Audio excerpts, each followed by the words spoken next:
Break it down. Give me 5 people you're ready to fight right now. Timothy Bradley, Paulie, Floyd Mayweather, Devin Alexander, and whoever the fans want to see.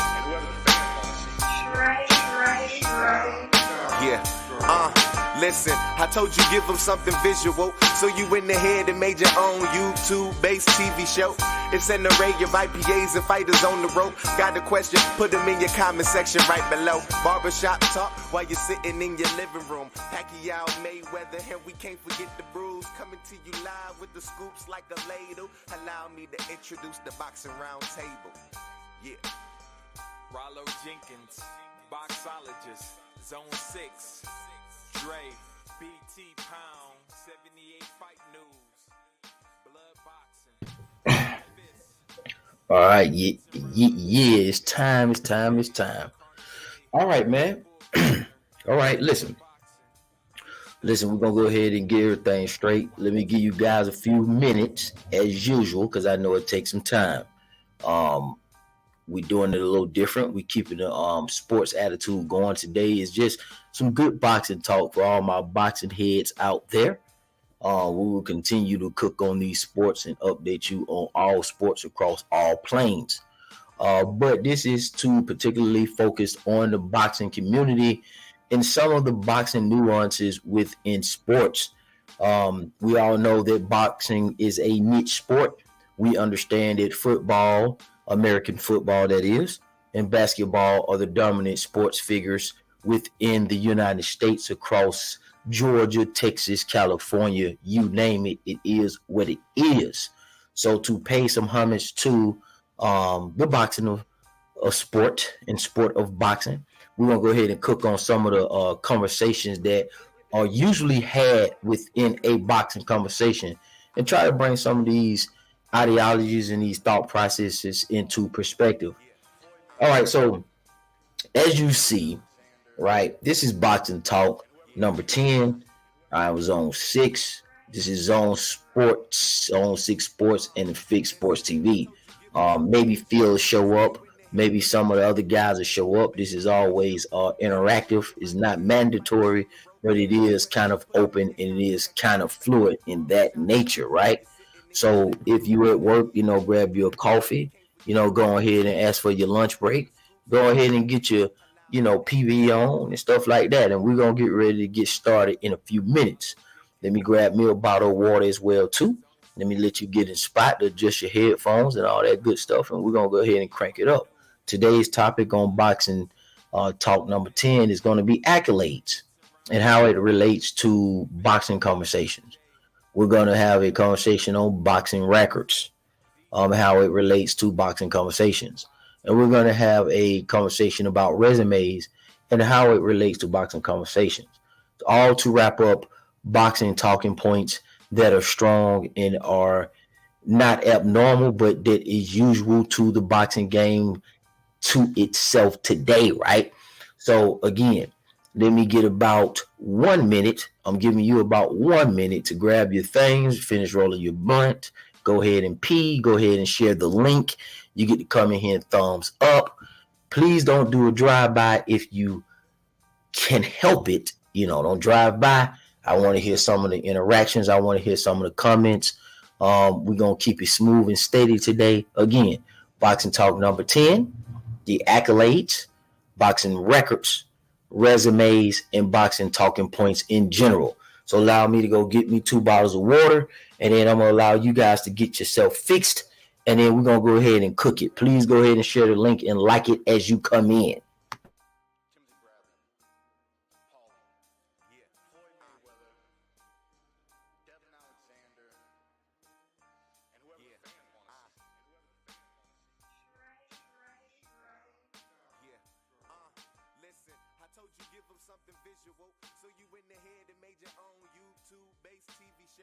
It's an array of IPAs and fighters on the road.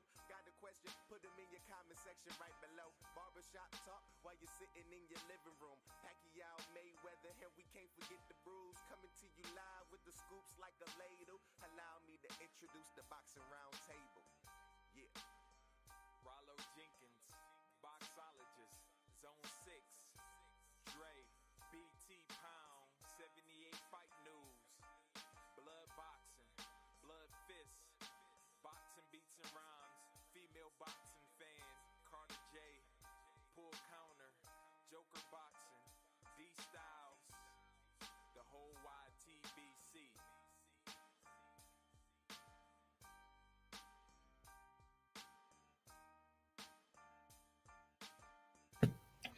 All right, cool.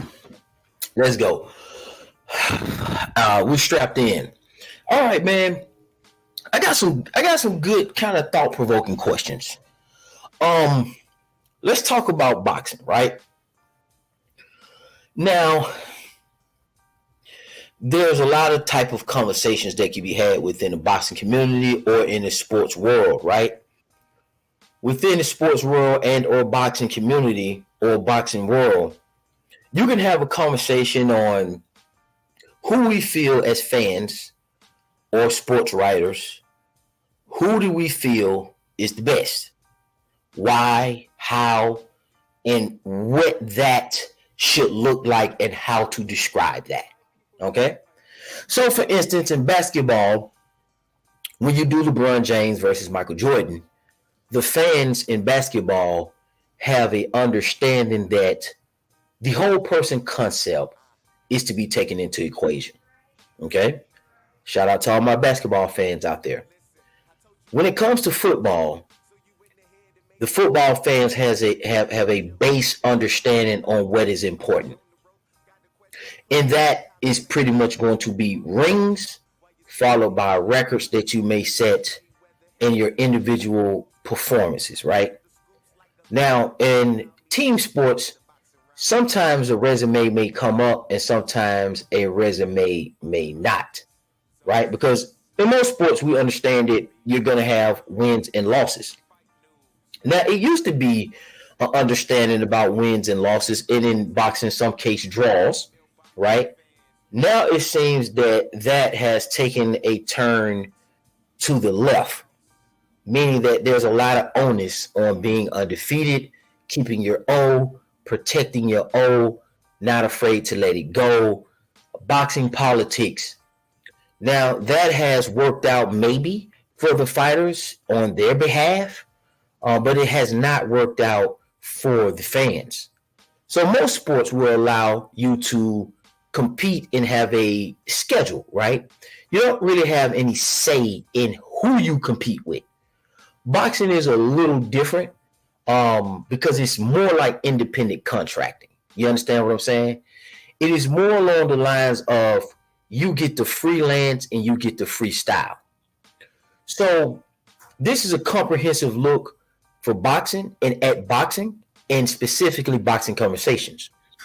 And these are going to be tools that I think you guys can find useful in your conversations. So as we know in football, the schedule will come out and you have to face your opponent on that week. You're in a said division and you must face people in your division regardless of what you do outside of that. Now, this can relate to boxing if we wanted to, but we'll just cook on that in a minute.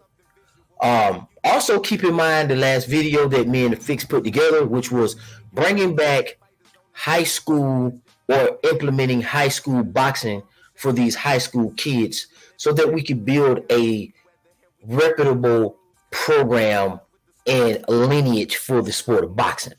Okay? So keep that conversation in mind from the last video. Keep that in mind because we tend to build on things as well. Now, what I want to say is in basketball, it is the same. Basketball, they put out the schedule and you have to face who you have to face. And you have a minimum obligation to face at minimum the people within your division.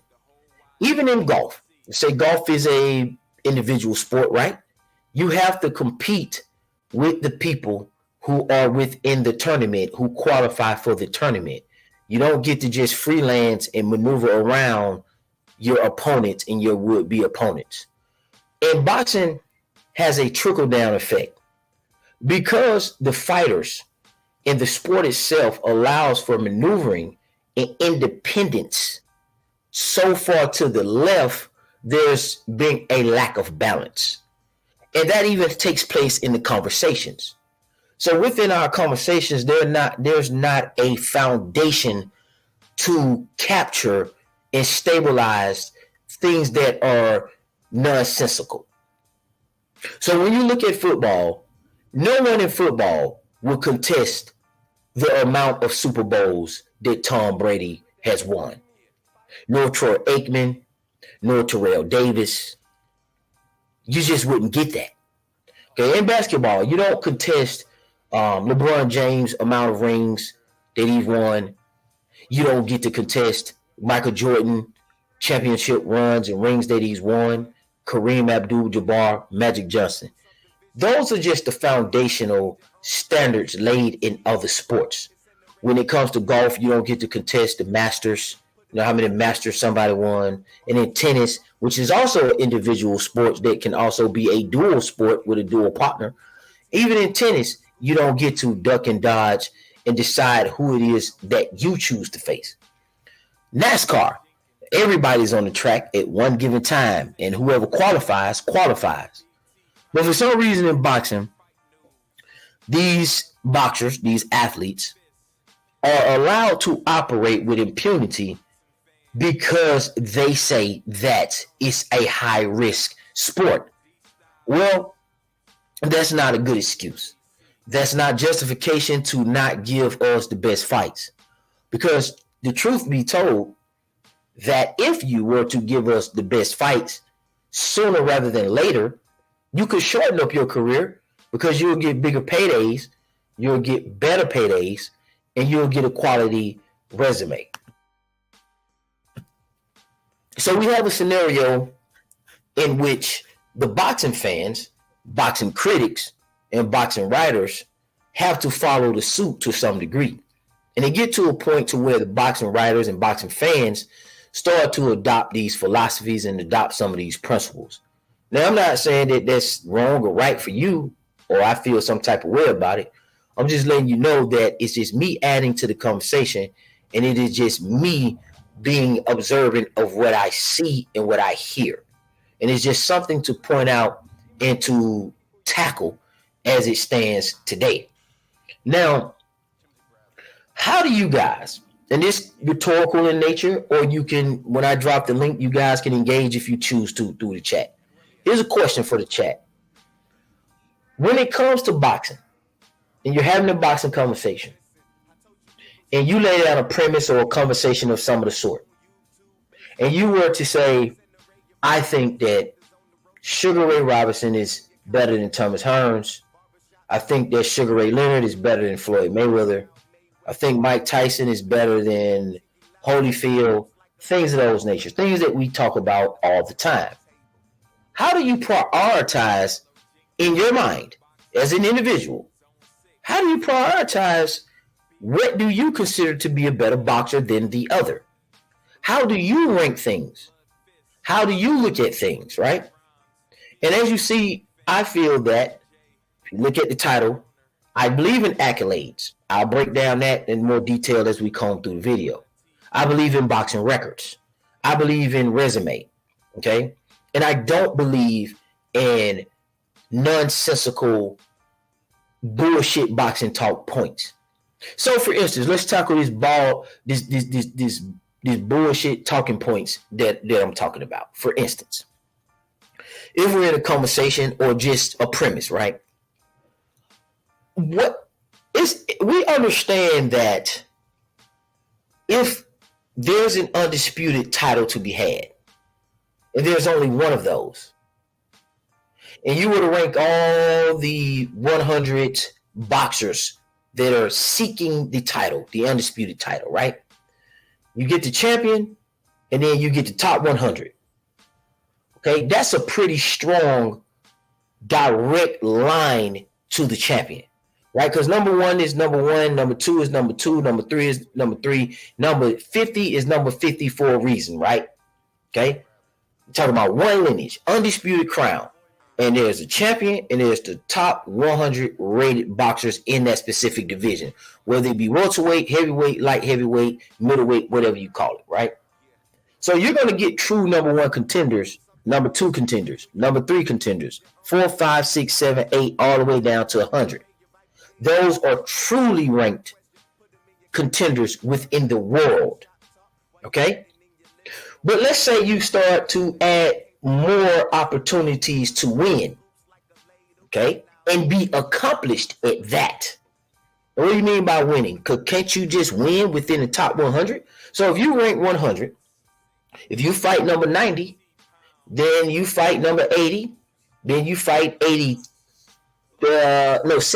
and then you fight 60, and then you fight 59, 58. You would naturally call that climbing the ladder. You would naturally call that going through a gauntlet. That's what we're used to. Most of us boxing fans are kind of used to that kind of stability, or at least we grew up on the stories about that kind of stability in boxing, right? But when you add another title into the equation, right, we splitting off from the good old days of the World Championship, and we getting into alphabet soup a little bit. We're going to go with the notable names that you guys know. When you have the WBA changing from the NBA, National Boxing Association, then turning into the World Boxing Association, and then you have an entity split from that, okay, which is the WBC, okay? Now, at first, as long as they stay aligned and they are in agreement, then all is well. I mean, it's really no problem or no issue with there being a undisputed representation by two entities in the form of a trinket, right? You know, if both belts are together and consolidated, I don't consider you to have won two major titles. I consider you to be undisputed, and it's just that, undisputed. The number one ranked guy, the number ranked two guy, 3, 4, 5, 6, 7, 8, I consider him to be truly the number 8 boxer in the world in said division. I consider number 3 to be really highly rated at number 3. I consider number 16 to truly be the number 16th boxer in the world in said division, right? That's just good order, good structure, good discipline, and that makes complete value sense. Now, that's logic, and that's just me as Zone 6. But let's relate that to boxing talking points. So when I compare a championship run, okay, that is consolidated in nature, I say that is quality. That is strength on an athletic plane, because what we're having is too many non-athletic boxing fans talk athletics. Let's talk about it. We have guys who are technology heads talking about boxing. We have guys who are ping pong masters talking about boxing. Now, there's no problem with bringing in fans because we're all inclusive. But what happens is, and we're going to get back to the rankings, let's just get some psychology in here. You have a murking of the waters. You have people that can hide out in the game of boxing and speak on boxing because it's a niche sport, and they feel that they can get away with that as opposed to going to your local bar talking nonsense at a sports bar about football and basketball. There's actual social consequences for misspeaking about the legacy and resume of LeBron James as it compares to a Gilbert Arenas, right? So in boxing, there is no consequence to comparing a Sugar Ray Leonard to a Floyd Mayweather. There is no consequence. Now, I know at first glance, a lot of people would feel that these comparisons are close, right? We would feel that Joe Louis compared to Deontay Wilder is close, or even something in between. We feel like maybe Joe Louis is comparable to Jack Johnson. And I'm not saying that they're not comparable, but they can be under the right understanding, under the right jurisdiction.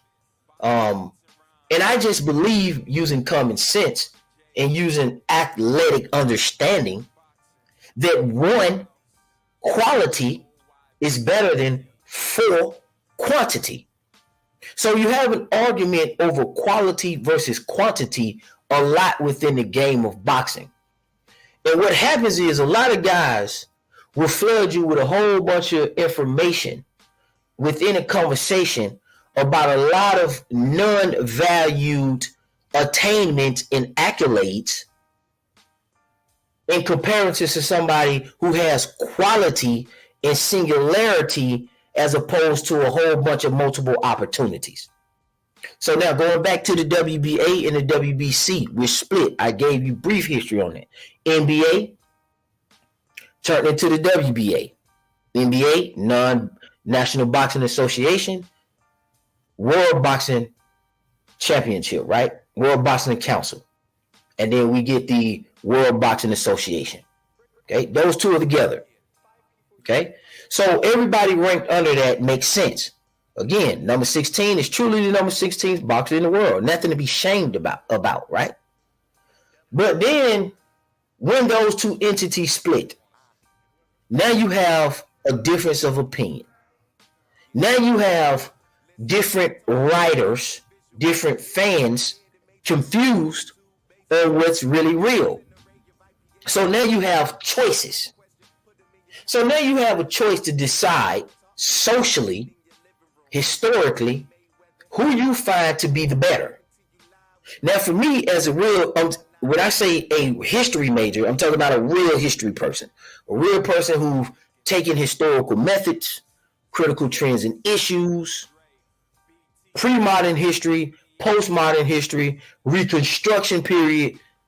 Okay, the classes go on and on and on about history. Okay.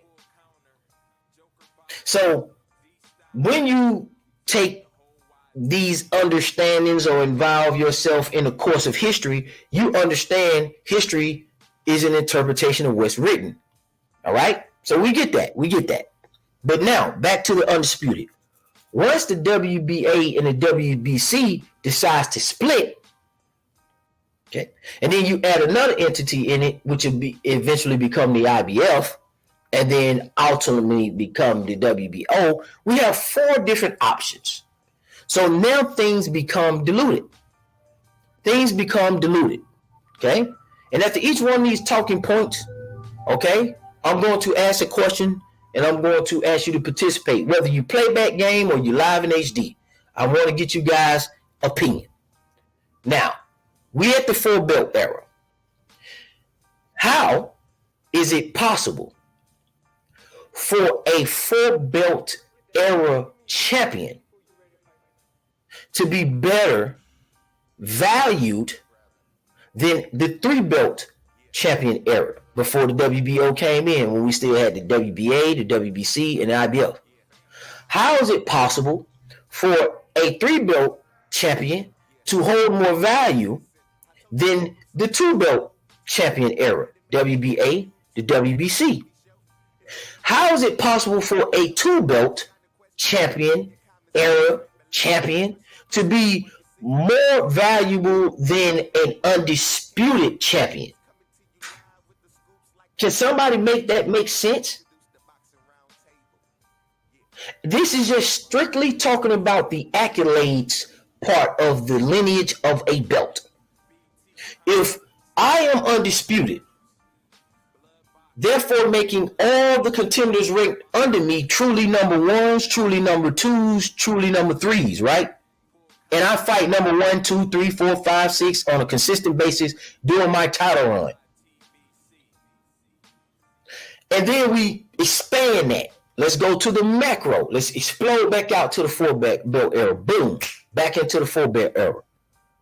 If I have the WBC in the 4-belt era, and I haven't fought the WBA, the IBF, or the WBO champion, but I'm sitting here fighting all of the ranked fighters under the WBC, the number 1, number 2, number 3, number 4, and number 5. Well, the guy who's on the IBF side, the WBO side, and the WBC or A, whichever one, they're doing the same thing. Which number 1 contender, if it's 4 of them, which ranked number 1 contender holds more value? As opposed to the undisputed number 1 contender's value. That makes no sense to me. So if I'm number 1 in the WBC, but somebody else is ranked number 1 in the WBA, IBF, WBO, and I get a chance to fight the champion in the WBC side of the house, and I lose or win, regardless of the outcome, how am I more of a number one valued opponent than the undisputed ranked number one trajectory? There's 4 champions I say at the maximum, right? Because it can be consolidated. We can get to consolidation in a second. But if there's 4 belts and there's a possibility to having 4 champions, 4 number one ranked contenders, 4 number 2 contenders, top contenders, 4 number 3, 4 number 4, and 4 number 5s, how is that? How are you fighting a number one contender? How? How are you fighting a number one contender when you're not even fighting the other 3 title holders and you're not? How? Can somebody explain that to me? How is that say? How if someone is undisputed? How can the number one contender on one stretch of an island be more valued than the other 3 stretches on a goddamn island? How? How is that? How are we letting guys get? Why are we letting guys even have this conversation in what they call debates? How? There's no compelling argument. There's no compelling argument to justify that shit. If there's an undisputed champion at welterweight, and you fight 7 undisputed championship fights, and you lose one of them, and you stop 6 of the people in your undisputed run, just hypothetically speaking. It may just be 2. Let's say the other one was title defenses or whatever. But if you have 7 undisputed title fights, how is that less valuable than the nigga having 10 singular title fights and winning? If I have 7 undisputed fights, 6 defenses, and I win, and you double that, let's say you double that, how is that more value? It would seem like everything should be done on a mathematical scale. See, I do it naturally. So for me, when a person does something, it is 25% representation of the whole of undisputed. So when a person, to me, belt hops and they combine each one of the belts, you finally did it. Now you're whole once you combine the belts. Because in all actuality, you would be fighting tough the number 1, number 2, number 3 guy, as opposed to accumulating 2 titles, 3 titles. Because see, if you're undisputed and you fight the number 1 contender, the number 1 contender is just that. He's not coming in with a world title under his belt to make it sound good. When Floyd fought Pacquiao, so many belts was already established that anybody could have been a champion. So how can somebody who is in a multiple belt era, whether it's 4 or the 3 or the 2, reign supreme and have more value over the previous generation of consolidation? One undisputed champion has to fight the number 1 contender. There was no way around that, or the number 2, or the number 3, or the number 4, or the number 5. And when that person did so, those peoples coming up may have never won a championship because there was no other championships to win within that division. How you can't come in? So the person who's undisputed, like Joe Louis, how is he gonna say he got to fight a whole bunch of former world champions and shit when he cleared out the heavyweight division and reigned for damn near 12 years? How? You see what I'm saying? So the people that's on his resume, what qualifications or credibility do they got? Versus when you start talking about fucking Floyd Mayweather, you're going to say he fought a dozen whole bunch of former world champions that may have never or should have never been champions. How is this stuff making sense going into a conversation? To me, when you go into a conversation and it's a guy in a full belt era, to me, you're automatically, and you're going against somebody who's in the undisputed, you're going in with an uphill battle. Everything you say, I'm going to divide it by 4.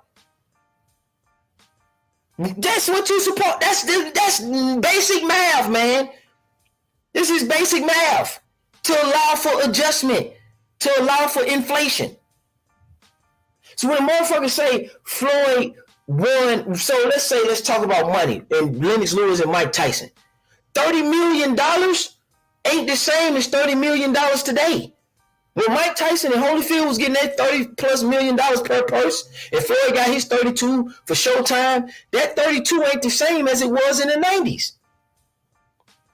When they say Sugar Ray Leonard accumulate the first fighter to get $100 million, man, that's $300 million today, dog. Do the math. Go put it in the calculator right now.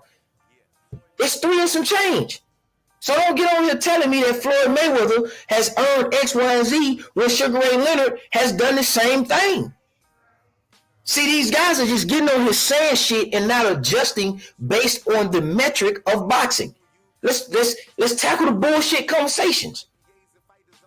And guys around here crowning guys, talking about how much they know when they don't know shit. This shit is ludicrous. When you're talking about football, the Super Bowl is the end all be all. No one goes around and says the Super Bowl champion, defeated multiple AFC and NFC champions. No one says that. No one goes back and says, no one does that. They're trying it with LeBron James now, and it's not working. They're trying to say with LeBron James, let me give you an example. With LeBron James, they're trying to say he went to 10 NBA finals. But he lost 6 and won 4.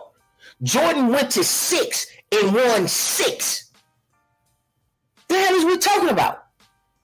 So let me ask you guys, would you want to win 6 NBA titles of 6, or would you want to win 4 NBA titles of 10? Last time I checked, 4 of 10 is 40%. Last time I checked, 6 of 6 was 100%. See, but basketball don't have that issue because you shut that shit down easily. Football, no one in football is going to contest Tom Brady. I promise you that. None of the football fans are going to get on here and say that Patrick Mahomes is, we don't care how sensational he looked, only in boxing. How can you even compare Sugar Ray Leonard to a fucking Floyd Mayweather or anybody? How can you compare Joe Louis to Deontay Wilder? How can you compare Tyson Fury to Jack Johnson? Without a logical explanation. Fellas, I'm doing me from now on, man. This is the 6. This is the zone 6 y'all want. I'm doing. I ain't looking at nobody else shit. I'm focused on what me and Phil got going on. I don't care what else is going on in the community. Leave me out of that shit. I'm a sports channel. I don't care what's going on. You understand what I'm saying? We talking from now on. We talking sports. I'm coming talking to my partners. This is what we gonna do from now on. All right, so we can get some comprehensive understanding. And if you guys want to take this information and be effective in the boxing community, man, go do it. I salute you because I fuck with you. But we finna create a real sports hub and bring in real sports figures, people who've been collegiate athletes, and we're gonna take this thing to a new level. Me and my boy Phil Walker, shout out to the Fix, because the hypocrisy and the ludicrous conversation has to stop. So how is that a comparison?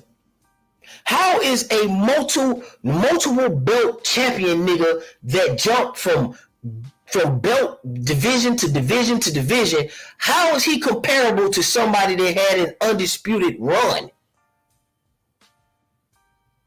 How? Every belt you collect is 0.25. Do the math. If I'm undisputed, if Zone 6 is undisputed, and the Boxing Wizard has a belt, Rollo Green has a belt, Green Eyes P has a belt, The Fix has a belt, you niggas are 2 5s. It take 4 of y'all to make one of me. Have y'all seen, I know people don't use quarters no more, but have you seen 4 quarters and $1? Do I need to go ahead and get 4 quarters? Do I need to go ahead and get 4 quarters and $1 to show you guys what I'm saying? Do I need to actually bring a visual out?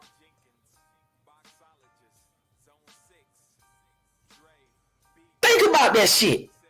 We're talking about niggas who get, I'm talking about a guy who's making 25 cents an hour as opposed to a guy who makes $1 an hour. And you telling me the value is in this nigga who make 25 cents an hour? And just because he collected 50 cents on a night shift, now he's special? Because he put 2 belts together? As opposed to the nigga that's making the whole goddamn dollar? That don't even make sense. The fuck is we talking about? The fuck is you niggas evaluating and letting niggas tell you they're a good point? They're not good points. You're listening to bullshit niggas that lie all day in life. They lie all day. I'm telling you what they do. They lie all day and they don't do anything but aspire to get, they only want you guys' attention through lies and bullshit. They don't know any other sports. They don't know anything else. Niggas don't even know what the fuck a running back is, niggas. Fuck, you don't know what a running back is. This is crazy. This shit is the Twilight Zone. The fuck is we talking about? Stop letting these niggas do it. When a nigga get up on the debate stage and say something, you tell he lost. Cause you're talking stupid, nigga. Don't let these niggas do this, man. Y'all keep letting these pretenders do this shit. That's why you guys can't have proper conversations, because you guys are allowing them to do that and not calling them out just to play friendly. I didn't say play nasty, but it's a way to skin a cat. Let's do it with information. Let's do it with information. How is it that a nigga who had multiple belt opportunities is better than a nigga? And this is another thing. We're not even getting to the divisions yet. We didn't even get to the divisions. We're just talking about accolades. So how?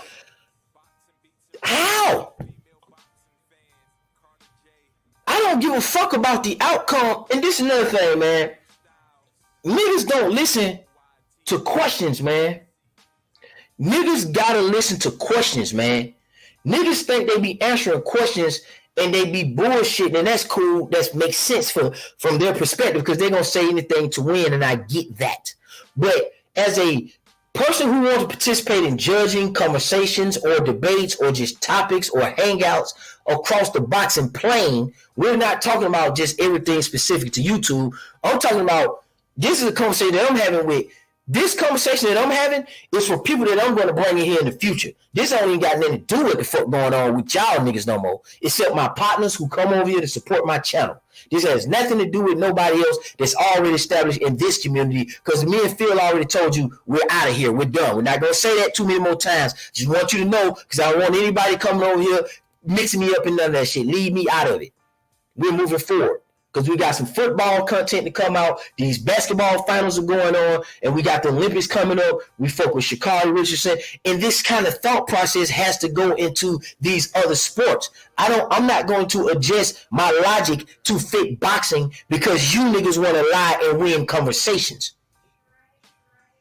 How can a nigga who make 25 cents an hour, he need 4 quarters to accumulate $1, and a dollar is more valuable than a quarter. But we keep saying that these niggas who accumulate 3 belts, 75% is better than a nigga who had a dollar and defended that shit 20 times.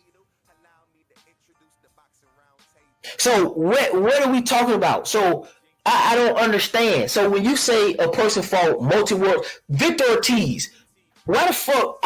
In what era does he become a champion? Only in this era. Who thinks that Victor Ortiz becomes a champion when Sugar Ray Leonard and Sugar Ray Robinson, Marvin Hagler in that era? Who think Victor Ortiz becomes a champion at any point, at any weight class in the 70s or the 80s?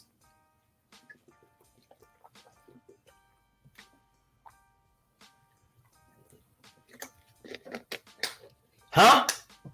Who believes that? Who believes that Sugar Ray Leonard is not a champion in this era? Who believes that Thomas Hearns, Marvin Hagler, and Roberto Duran are not champions in this era? But who believes that fucking do you guys think that if Roberto Duran was undisputed at 35, how many of you think that Devin Haney would beat Roberto Duran? Let's keep it honest. Let's move the furniture around. It doesn't matter if it's uncomfortable. It doesn't matter if it's uncomfortable. Just have a conversation. It doesn't matter. Who believes that Devin Haney would be lightweight champion, undisputed of the world, if Roberto Duran was here or if Devin was there? There's no way you got it. Come on now.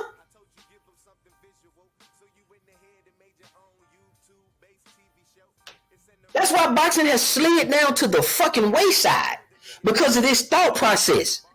So who believes that right now, if Thomas Hearns and Sugar Ray Leonard was at welterweight right now, who believes that Terrence Crawford and Earl Spence would be any combination you want? You can, and if you think Earl Spence got a chance against Sugar Ray Leonard, say that so we can get a gauge on this shit. If you think Earl Spence can beat Thomas Hearns, say that. It's not a wrong answer.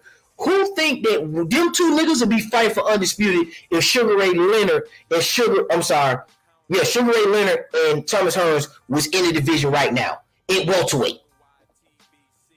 Huh? Man, Sugar Ray Leonard would destroy Earl Spence and Terrence Crawford. Thomas Hearns would destroy both of them dudes, man. Are you serious? How many of you think that Pacquiao would have won a belt if Sugar Ray Leonard was undisputed at welterweight? Let's keep it a buck.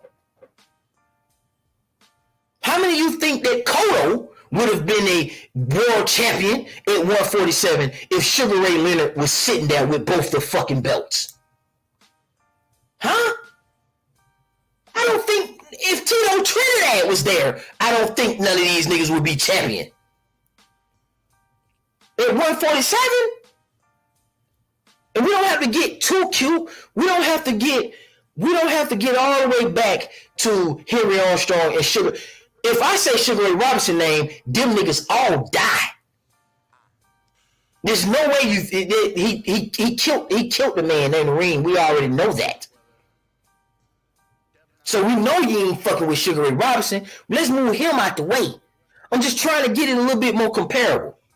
There's no way Bud is beating no Sugar Ray Leonard at the prime of his career at no 147. Don't forget that I happened in the fight with Thomas Hearns. So Thomas Hearns is the one who detached his retina. When you take the detached retina scenario out the equation, there's no way Bud, Earl Spence, Manny Pacquiao, Floyd Mayweather, Victor Ortiz, Marcos Maidana, Keith Thurman, Danny Garcia, Sean Porter, Timothy Bradley, Amir Khan, Kell Brook, Jojo Dan, Kevin Bizier, Evan Niskin, Kowalowskis, Shanchenko, Paulo Malignaggi. Who else was in this motherfucker that was ranked? Let me keep going.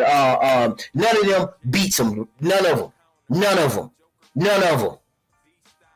Chavez, Lucas Matisse, motherfucking Andre Burrow, Warren Zevon, Carlos Quintana. None of them, nigga. I can name names that y'all probably ain't even heard of. Isaac Hashuel. These Mike Jones, Randall Bailey, Margarito. None of them beat Sugar Ray Leonard. None of them. And I'm talking about niggas from, I named a lot of people from the early 2000s in y'all era. No one beats him. Not in no prime, not in a reasonable fight that makes sense amongst the boxing fans. So no one believes that, right? Now we can all be wrong. Maybe Warren Zevon comes in and pull an upset. Maybe Floyd Mayweather pulls an upset. But I just do know this though.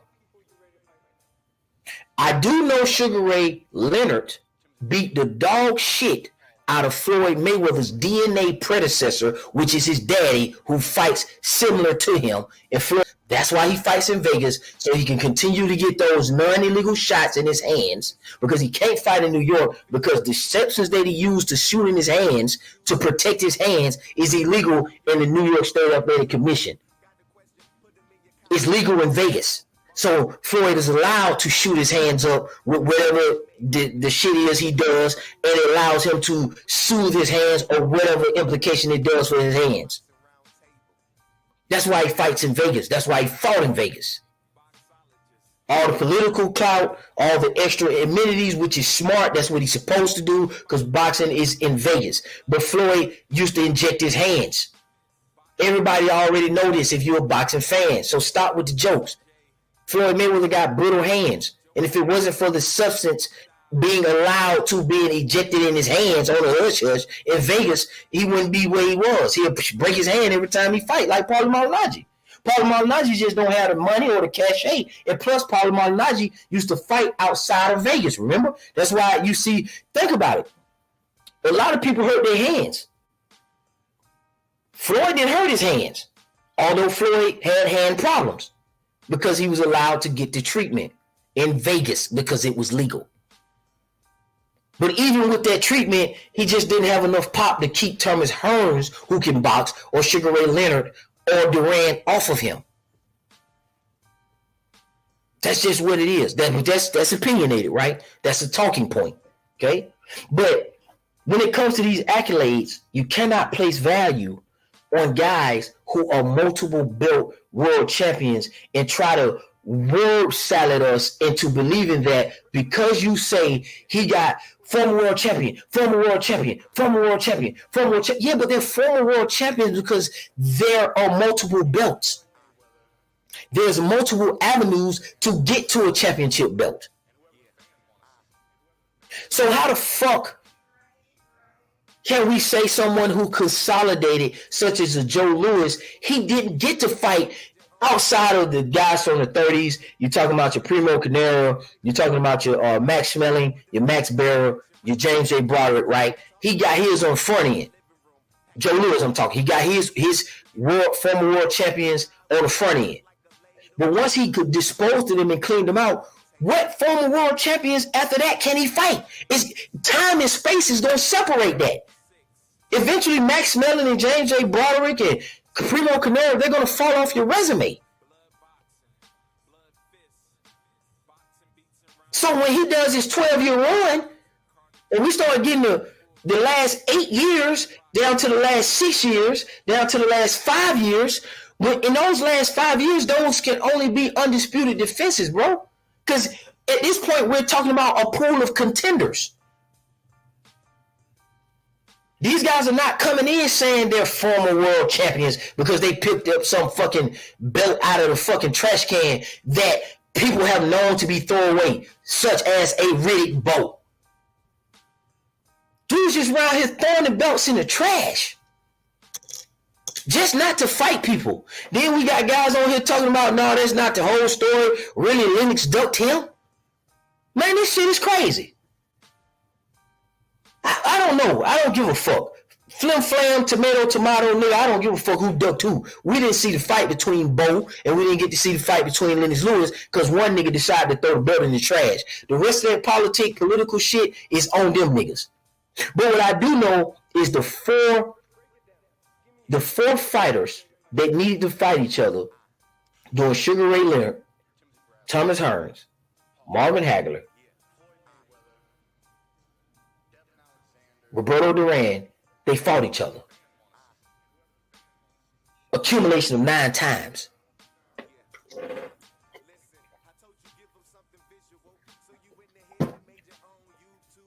So what the fuck are we talking about, man?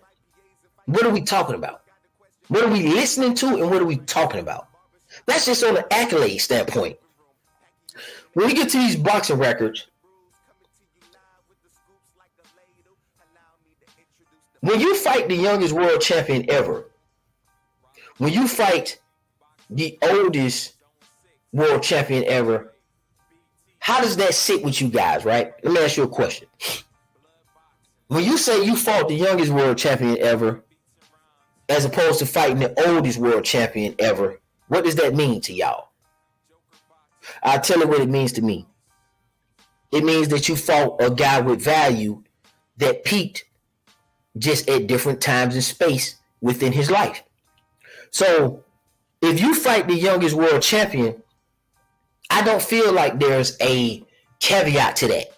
The dude's the youngest world champion because he's the youngest world champion. It is possible that he could be a prodigy.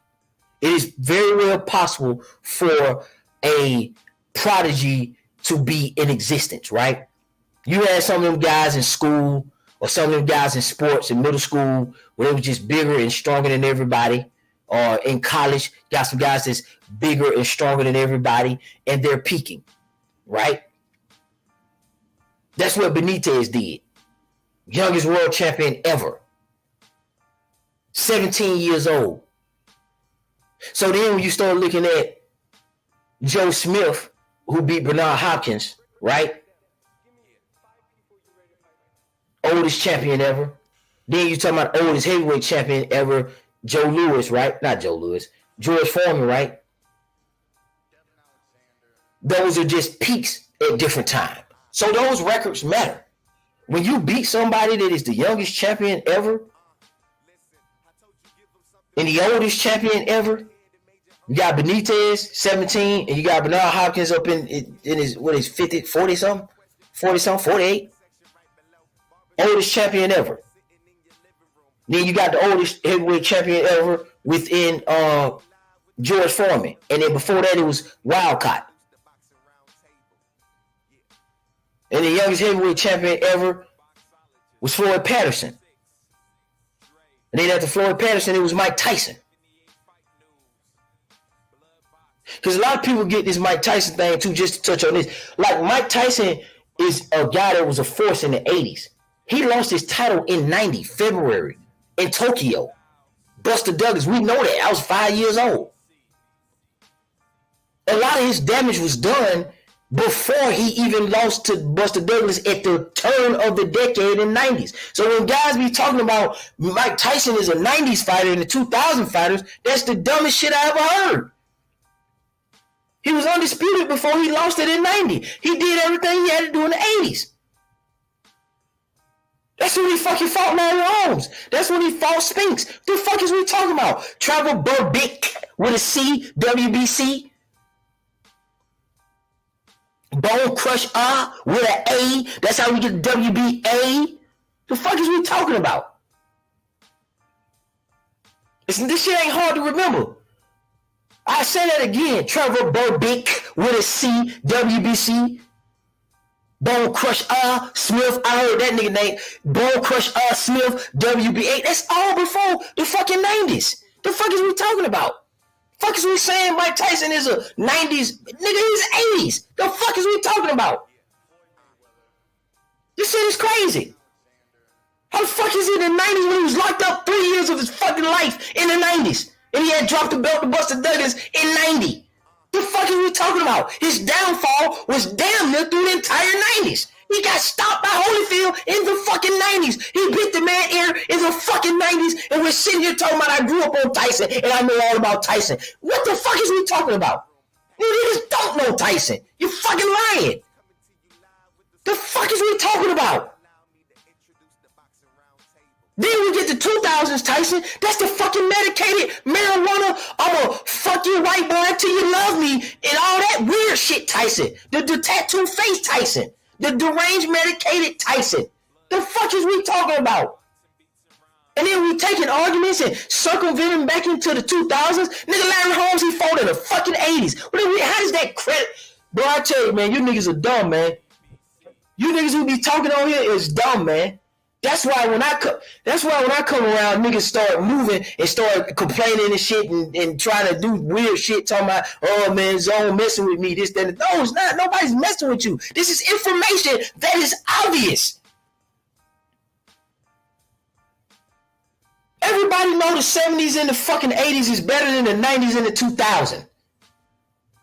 Everybody try. You gotta not let people cut you off talking about the 90s because when they say the 90s, bro, they're talking about Mike Tyson and this nigga lost to Buster Douglas. The nigga was undisciplined. You guys know the whole story behind that. You know he went to jail for behind Desiree Washington, which was some bullshit, and he spent 3 years of his life in prison. He came back, fought Holyfield. Then he got his ass stopped. Then he bit his ear off the second fight. That was not good at all. So when everybody keep talking about, I grew up on Tyson. Oh, Tyson is a monster. He's the great. Nigga, I was alive in the 90s. It wasn't looking good for Tyson at all in the 90s. The shit was a downhill slide.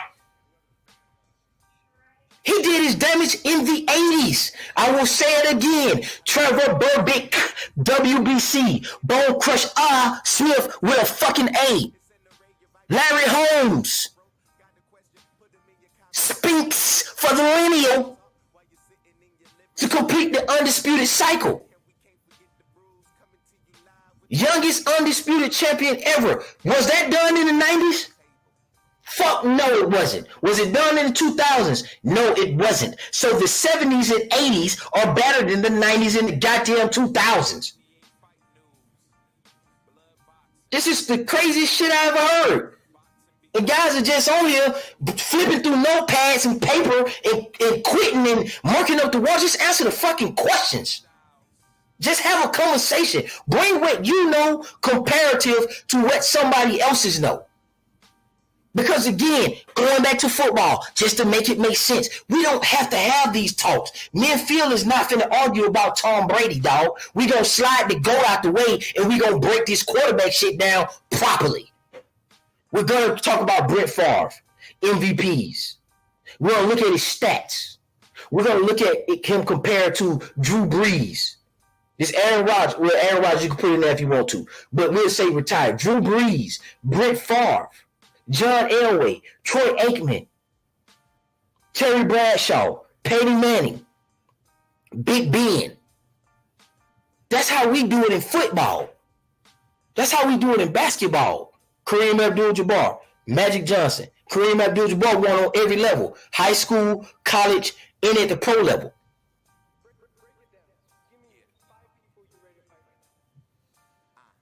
This is crazy. So what Tyson, the 80s Tyson is the Tyson that everybody used to circumvent arguments for Tyson for the 90s, for the 99 to the 2000. Nigga, this ain't a goddamn back your ass up track. Nigga, this ain't Juvenile and the Hot Boys. Nigga, 992, nigga, by the time Juvenile and the Hot Boys came out, nigga, Mike Tyson was done.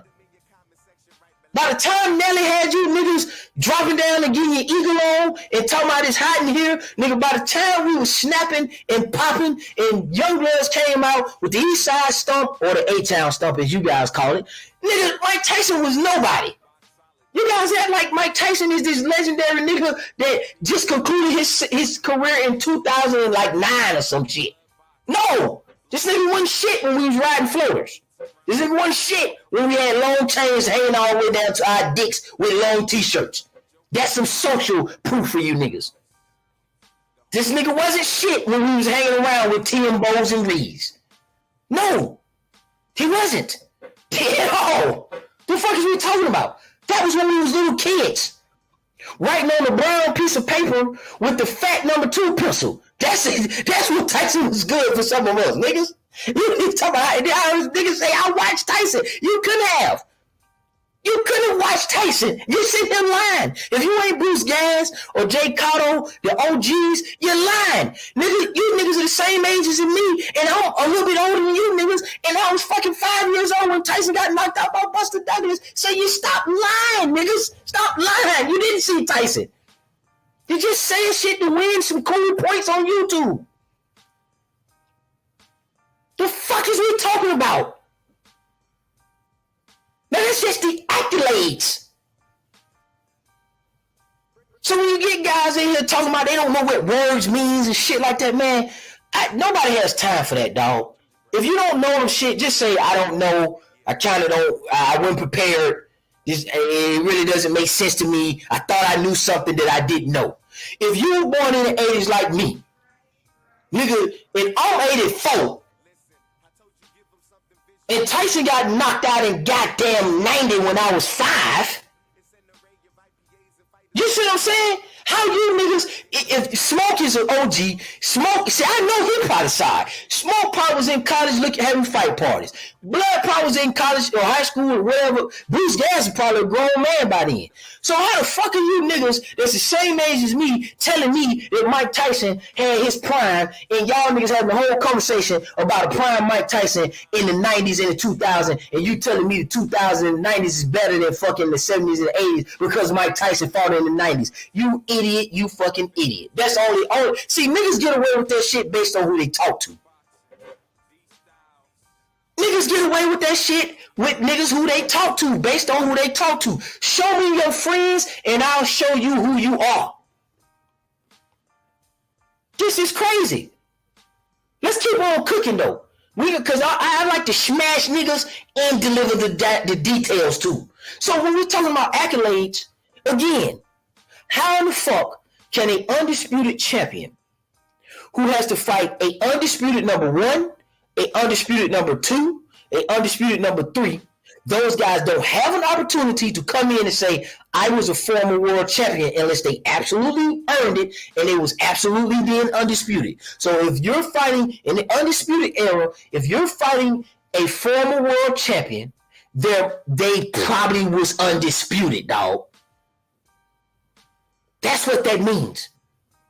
When Archie Moore went up to contest for the heavyweight title, and we say Archie Moore is a former world champion, meaning he was undisputed at what? Light heavyweight. So when we start looking at records as we transition from Archie Moore got the most knockouts in history. When you are citing an opponent and you're citing the physical, let's move from the accolades. We're going to transition from the accolades into boxing records. Because, again, if there's 4 belts, to me, that's 25% of where the undisputed should be. I told you this, guys, a long time ago. I said this to Boxing Librarian. You're a 25% champ. Yo, to me, it don't even, everything in between that, y'all say titles, I feel like those are number 1 contender fights, but it's a title on it. That's bullshit. That's just real talk. You can't, just because you collected 4 titles, that doesn't give you more esteem or glory to me over somebody who collected the belt in one fell swoop and is undisputed. So now you're, of course, when it's an undisputed champion like Joe Louis, when we get to the last 5 years of his title run, of course, he's not going to fight any former world champions unless what? If he's fighting a former world champion, former undisputed world champion, guess what's happening? Most likely somebody's either coming way out of retirement or somebody's coming into the division itself from another division, whether it be from middleweight or it be from light heavyweight. That's what that tells you. But now these guys get to have all these championships, and we get to say, when somebody say he fought former world champions, whatever that number is, I divide it by 4. When niggas start listing out all the title runs and how many former world champions he get, you're going to get it divided by 4 for me, because that's putting it in perspective. That's putting it in perspective. If you niggas, I can't trust you niggas' perspective because you out here telling me that part of why the 90s and the 2000s is better than the 70s and the 80s when you got a nigga who threw a belt in a whole trash can, Rick Boat. When you got a nigga who was doing cocaine, smoking marijuana, getting knocked out in the early 90s, causing the biggest upset in fucking boxing history, compared to the Rumble in the Jungle, Thriller in Manila, the fight of the century, and Holyfield, my man, but Holyfield got so many dope allegations, nigga, the neighbors think I'm selling dope. Man, Holyfield pumped himself so much full of goddamn steroids and shit, man. Nigga, the neighbors think I'm selling dope. We done had this shit going on in the 70s and the 80s. To my knowledge, unless you niggas gonna pour some shit out that I ain't never heard of before. But I know for a fact that Holyfield was alleged dealing in steroids. I know Mike Tyson was smoking marijuana and fucking with substances that he shouldn't have been fucking with. He spent 3 years of his career in the 90s in jail. Everything Larry Holmes and Spinks and Burbick and Bone Crusher and all those great opponents, bro, was before that. The 21-year-old thing, all that was before the fucking 90s turn. Am I lying? Or am I telling the truth? You guys know the fight was 1990, February to be exact, because my birthday in February. 1990, Tokyo, Japan. We hear it so fucking much. Rick both threw the belt in the trash can. Mike Tyson had one of the biggest historical meltdowns throughout the 90s that we've ever seen, with prison time, knocked out in Tokyo, and then bit off Holyfield ear. That was all in the fucking 90s, man. That was all in the 90s, man. When did he get his face tattooed? Did he get that at the back end of the 90s, or he waited till the 2000s to get that shit? That's the medicated crazy Tyson. That was it. We know Lennox Lewis and him fought in the turn, 2000s off in Memphis. The dude couldn't even, man, nobody wouldn't even sponsor the fight except Memphis. Tyson was so unhinged. This is crazy, man. This is boxing talk. This is sports talk, right? So listen, what we're going to do is we're going to drop this link. And what I'm saying to you guys is, how is an undisputed guy not more valuable than guys who have multi-belt positions? So if you're available and you got something clever to say, I would like for you to come in and explain when somebody say Floyd Mayweather got all these belts for all these former world champions, this, that, and the third. I would like to hear how that's more valuable than a Sugar Ray Leonard becoming undisputed and having undisputed fights.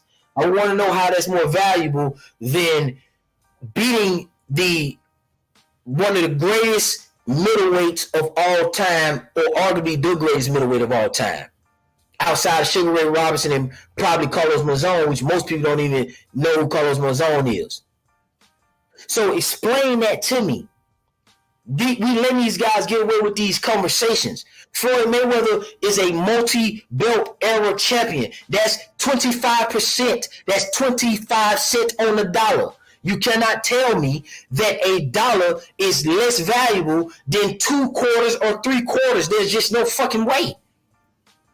4 belts, that's 25% of the undisputed collective whole, man. This is simple math and simple logic. That's why that's why me and Phil is leaving this shit. Because me and Phil would get on here and we rate quarterbacks. We're not going to argue about Tom Brady, bro. We just not finna do this shit. We not finna sit here and play games like this man ain't got Super Bowls. Like that shit don't matter. That's why nobody likes this shit. That's why nobody likes boxing. That's why nobody likes most of you guys in here. And some of you guys are real. Some of you guys get it. Some of you guys are awesome. Some of you guys deliver great fucking content. But you can't continue to let these vagabonds get on here and have these fake ass bullshit presentations and lie. How the fuck is Mike Tyson the reason that the 90s and the 2000s is, and I destroy niggas behind the scenes, so I know they know who the fuck I'm talking about. This shit be pissing me off. And then they get online and y'all niggas think they cool. They not cool. They don't talk like that when they on the phone with me. They don't. Ain't no way I would have let a nigga get away with that shit. You gonna tell me a nigga who went to jail for 3 years, got knocked out by Buster Douglas, had fucking VD trying to get out the ring through the 90s? You gonna tell me that's the same nigga that is make the 90s good when the other nigga Bo threw the belt in the trash can? And you telling me that's better than the 70s and the fucking 80s when goddamn George Foreman, gold medalist, Joe Frazier, gold medalist, Muhammad Ali, gold medalist. What the hell is we talking about? The hell are we talking about? That's how you skin a cat, man. You can't let people get away with this shit. You can't let people come in here and run diarrhea off at the mouth. This four more Trump. This four more Trump. This four more Trump. This four more Trump. This four. Man, Victor Ortiz ain't a goddamn thing. He won a title. And what does that fucking mean? A nigga who win a title in this day is not more valuable than a number one contender in the undisputed era. I'm telling you, they're not. It does not matter.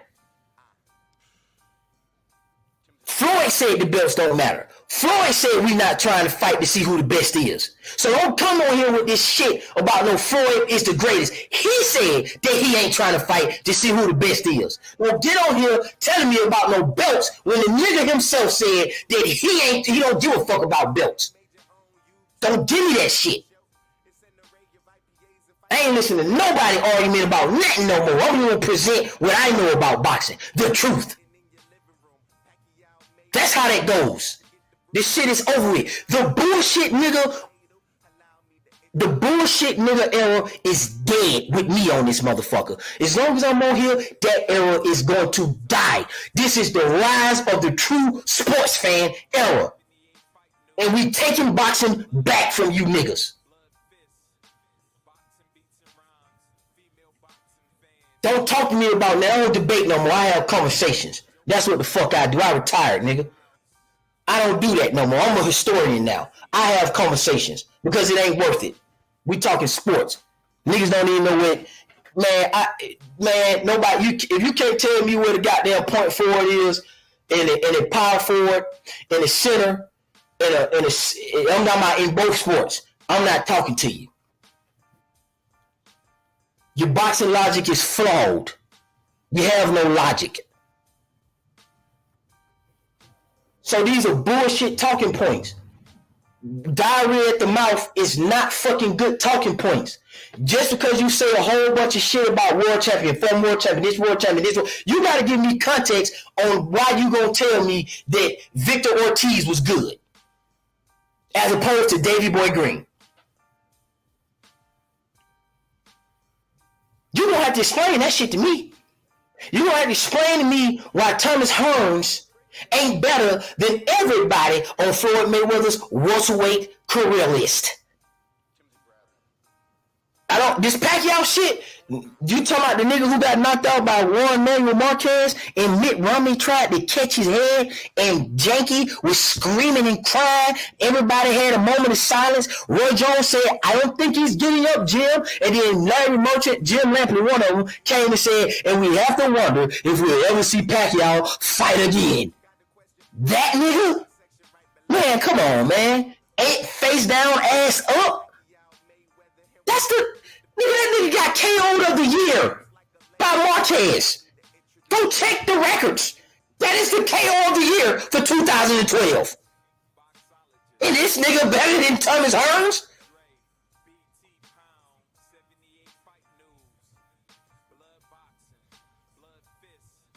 Sugar Ray Leonard is the fighter of the decade in the 80s. The fuck is we talking about? Let me drop this link, man. Let me drop this link so I can get some engagement in here, man. Maybe you guys, maybe I'm tripping. Let me get some guys in here, man. Rotate y'all out. Big Phil Walker, of course, if you available, you come on in, co-host this thing with me so we can get some people in. We're gonna rotate some people out.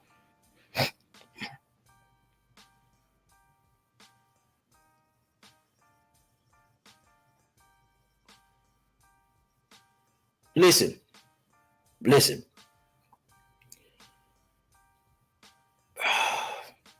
When you're fighting the best, you're going to lose. TJ, you say Iron Barkley, B-level fighter, ate up Tommy Hearns twice. Okay. Yeah, you're right, Smoke. That's why I said Pacquiao got KO'd of the year. So we don't know how many knockouts that Pepino Cuevas. See, you don't know how many knockouts of the years Thomas Hearns could have had, which also include that the Sugar Ray Leonard could have been the knockout of the year. He could have got knocked out of the year, right? He could have. But it's against an all-time great welterweight champion ever. Marquez, you can argue, hey, whatever the case may be. Marquez is a good person. They fought 4 times and he got the knockout. But that's what the link is for. So we can hear your description or anybody else's description about it. Because my point in my whole scenario and situation is how is former world champions better than an undisputed champion? There's so many titles, anybody can get a title. How can you damn near not win the title? There are people who don't, man. Paulo Malignaggi has been a champion in 2 different weight classes, bro. Who think Paulo Malignaggi would have been a champion who think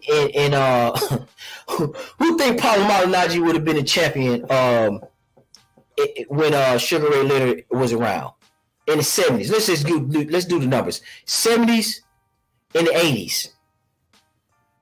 Who think Paulo Malignaggi would have won the title? How many of you think Paulo Malignaggi would have been the champion? How many of you really think that Broner would have been a 4-time world champion in the 70s and the 80s? Or I say even the early 90s with Shane Mosley. How many of you think Broner would have been a 4-time world champion in 4 different divisions? Huh?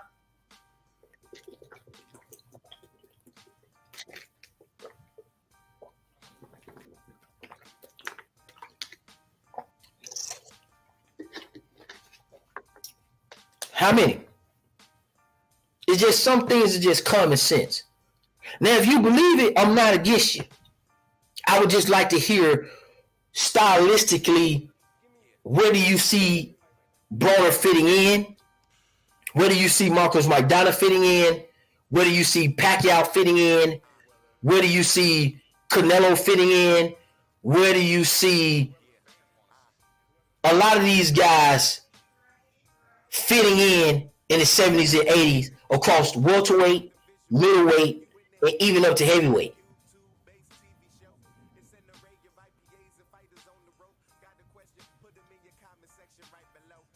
I just don't see it. So I'm trying to figure out how do we equate the value and get past bullshit talking points. And what this boxing record means. When somebody say they got the most KOs, somebody say they 50-0 the streak. So if somebody's 50-0,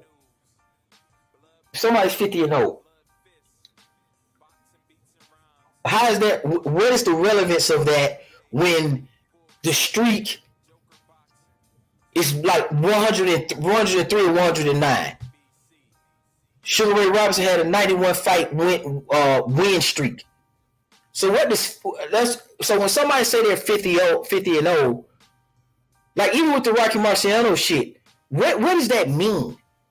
When you say he's retired undefeated, what the fuck does Rocky Marciano being undefeated or Floyd Mayweather being undefeated means?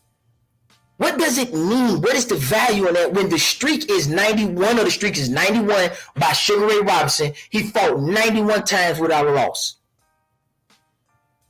The most knockouts is with Archie Moore, period. So when y'all say that, I'm trying to find the value. What's up, man? I'm introducing my boy Phil Walker to Fix. I'm going to let him go ahead and cook. Go ahead, Phil. Can you hear me? Yeah, we can hear you loud and clear, man. All right, man. Check this out, man. I've been listening, bro. You've been cooking on a lot of stuff that I agree with. You understand what I'm saying?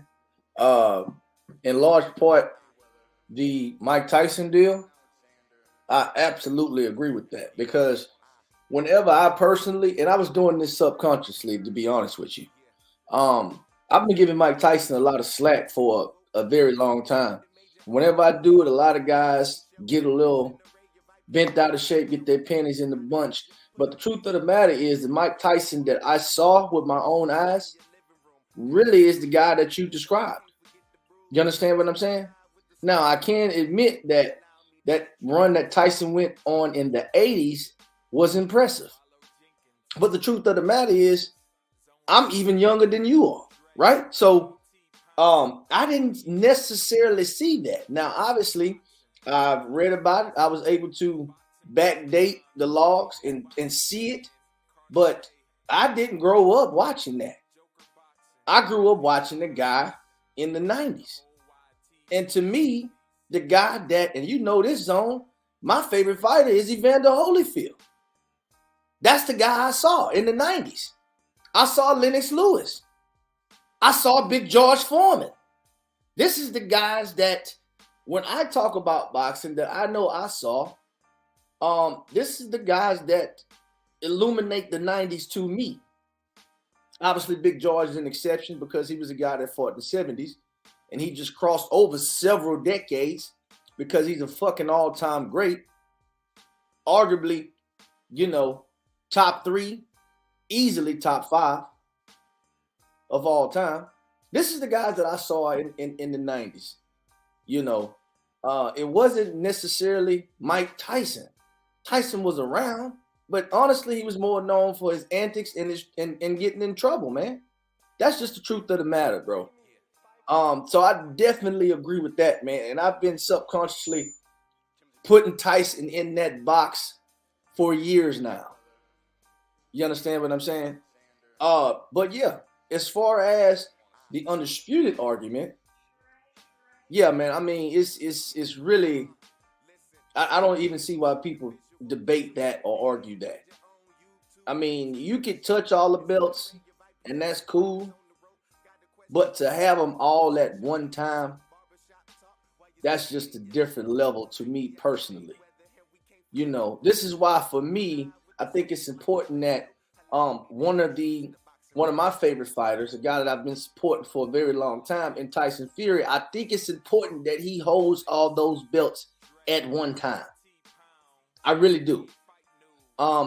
Because of the significance that representation will do for your career. You understand what I'm saying? And I do think Tyson Fury, for his era, will go down as an all-time great if he's able to do that. You understand what I'm saying? Let me ask you a question. Keep cooking. Let me drop something in here.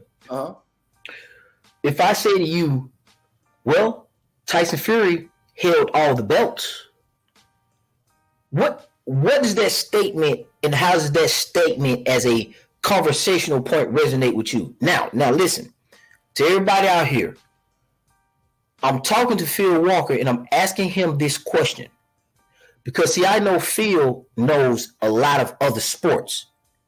So I'm asking him his opinion as it relates to how we have conversations in other sports. So if a boxing fan says, well, Tyson Fury held all the belts, what value or relevance does that place? Does it have value? Does it have weight? Does it have merit? What's your thoughts on that, Phil? Well, my thoughts on that, honestly, I would raise let's just say I was ignorant, right? And I didn't know anything about that. And you said Tyson Fury held all the belts. I would further investigate it and say, well, did he hold them all at the same time, or he just had them individually? What does that mean? That would be the first thing I would ask, because holding all the belts could mean a couple different things. It could mean that he held them all at the same time, or it could mean that he held them at different times, right? But if he held all the belts, you wouldn't say he held all the belts. You would say he was undisputed. You see what I'm saying? So for me, what that signifies is a guy that, depending on how many belts it is, obviously, right? For let's just say per se an ignorant boxing fan, right? Or somebody who's just getting into boxing, because a lot of these guys get into boxing and they really don't know the structure of the actual belts. You know what I mean? You know, you get people all the time that come up and who's new to boxing, who's watching the pay-per-view, and they're like, this guy's a champion. And then they say, well, hold on. I thought this guy over here was also a champion. Or they both, hold on, and they get confused. Because the truth of the matter is, it's several different champions out there. And then you got to go into the whole grand scheme of how this shit really ain't consolidated down to one champion. You got to go and talk about how it's multiple champions, right? So for me personally, when I think about when you say Tyson Fury holds all the belts, the first thing I would say is, how many of them is it? And did he hold them all at the same time? That would be my answer for that. And if the answer is no, I would be like, well, why not? What happened? That's just my own personal opinion about that. Okay. Phil, I'm gonna let you keep cooking. You still got the flow, but let's let Rollo jump in because this is interactive. You guys can come in, speak your little piece, dialogue with me and Phil.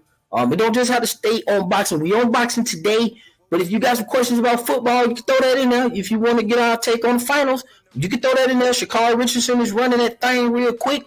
We don't got to make this a tense boxing conversation. We just dedicating this to boxing for today, and we're going to go ahead and keep transitioning. So, Rollo Green, come in, be respectful, man. Don't come in with that nonsense because I'm throwing people the fuck out, and I'm itching to do it to a lot of people. So, Rollo, I love you. I respect you. I trust you. Just come in and come on and do your thing, big dog. Here go Rollo Green, y'all. Rollo, you got the flow. Hey, what's up, Zone? Thanks for having me on, man. How y'all fellas doing today? We're doing great. Yeah, man. I think this whole argument is subjective, man. And you know, sometimes you got to put it in context, especially with Tyson in the 90s. You got to think, Tyson gave us, 8 fights in the 90s after losing to Buster Douglas, 7 by KO. 2 of those were standing champions, unified in the 90s. So if you're saying you watched Tyson in the 90s, understanding that he didn't fight for 4 years in prison from 91 to 95, right? So if you was a kid in the 90s and you watched them 8 fights, which everybody did, front and center, every Tyson fight, but we all know that even in the 90s, I know his record was impeccable in the 80s, but still to unify in the 90s, give us 8 fights in 4 years, that's about 2 fights a year, we'll say, 7 knockouts and defeating 2 champs, that's still a pretty impressive record, don't you say, in the night, especially when you're saying back in the era where if you was the champion, then you was that dude. It wasn't no 5 belts to be going around gathering up like Bruce Seldon and Frank Bruno. They was champions when Tyson beat them. You know what I mean? He fought them back to back at that. Went and collected 2 belts and unified. So, you know, a lot of guys disrespect Tyson. You got to judge a fight before the fight, not after the fight. If I crush you in the second round, yeah, people going to go on to say in the future, that guy wasn't nothing. But what was he? You know, he was number 1. We talking Razor Ruddocks. You know, top 5 contenders he was knocking out on his way to unifying in the 90s.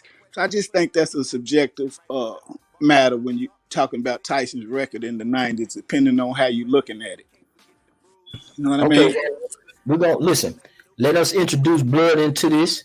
The OG, you could continue to cook and do your thing, and let's see what Blood gonna say about it, and then we can kind of all just cook on about Tyson maybe in the 90s, if you guys like. Go ahead, OG Blood, what you got? Hey, what's going on, man? You know, what makes Mike Tyson great is not the 90s. It's the tournament that he participated in the 1980s. There was top players in that tournament. It was during a time when Larry Holmes was coming off of a couple of losses to Michael Spinks. They had a lineal champion out there in Michael Spinks. They had the top names come up into this tournament, and Mike Tyson came out on top of the tournament. A tournament got Andre Ward into the Hall of Fame first ballot just based off of one tournament. Mike Tyson participated in the tournament, and then he went on to have a little bit more success in the 90s, but not the kind of success he had in the 1980s. But if you're going to place Andre Ward in the Hall of Fame, where you said use logic when you bring these conversations to the table, okay, well, I'm using logic right now. Andre Ward was the first ballot Hall of Famer based off of a tournament. Okay, so Mike Tyson, he did that. He became undisputed at the end result of his tournament and then came out there and beat the lineal champion and Michael Spinks after the tournament, right? So the top guys was in that tournament. Tucker was there. Bone Crusher Smith was there. All the top players that were around during that time were in that tournament. Mike Tyson, Trevor Berbick, he came out on top of that tournament. Point blank period. And the guys who wasn't in it, like Tim Witherspoon has been over to Bruce Gass's page before several times, and he said out his own mouth that he didn't want to fight Mike Tyson. So there were certain guys who didn't want to fight Mike Tyson because they had a little bit of fear in their heart, or they just didn't feel they were ready for the young beast. But because of what he did in the 1980s, that's enough to get him into the Hall of Fame. And my argument that I'm using is that Andre Ward is there off of a tournament. That's a good argument. And yeah, go ahead, Joe. Let me give them the question so they can kind of see where we're going. Be careful. This is not a poo-poo on Mike Tyson. This is a comparison for me paying respect to the guys that actually watch Tyson.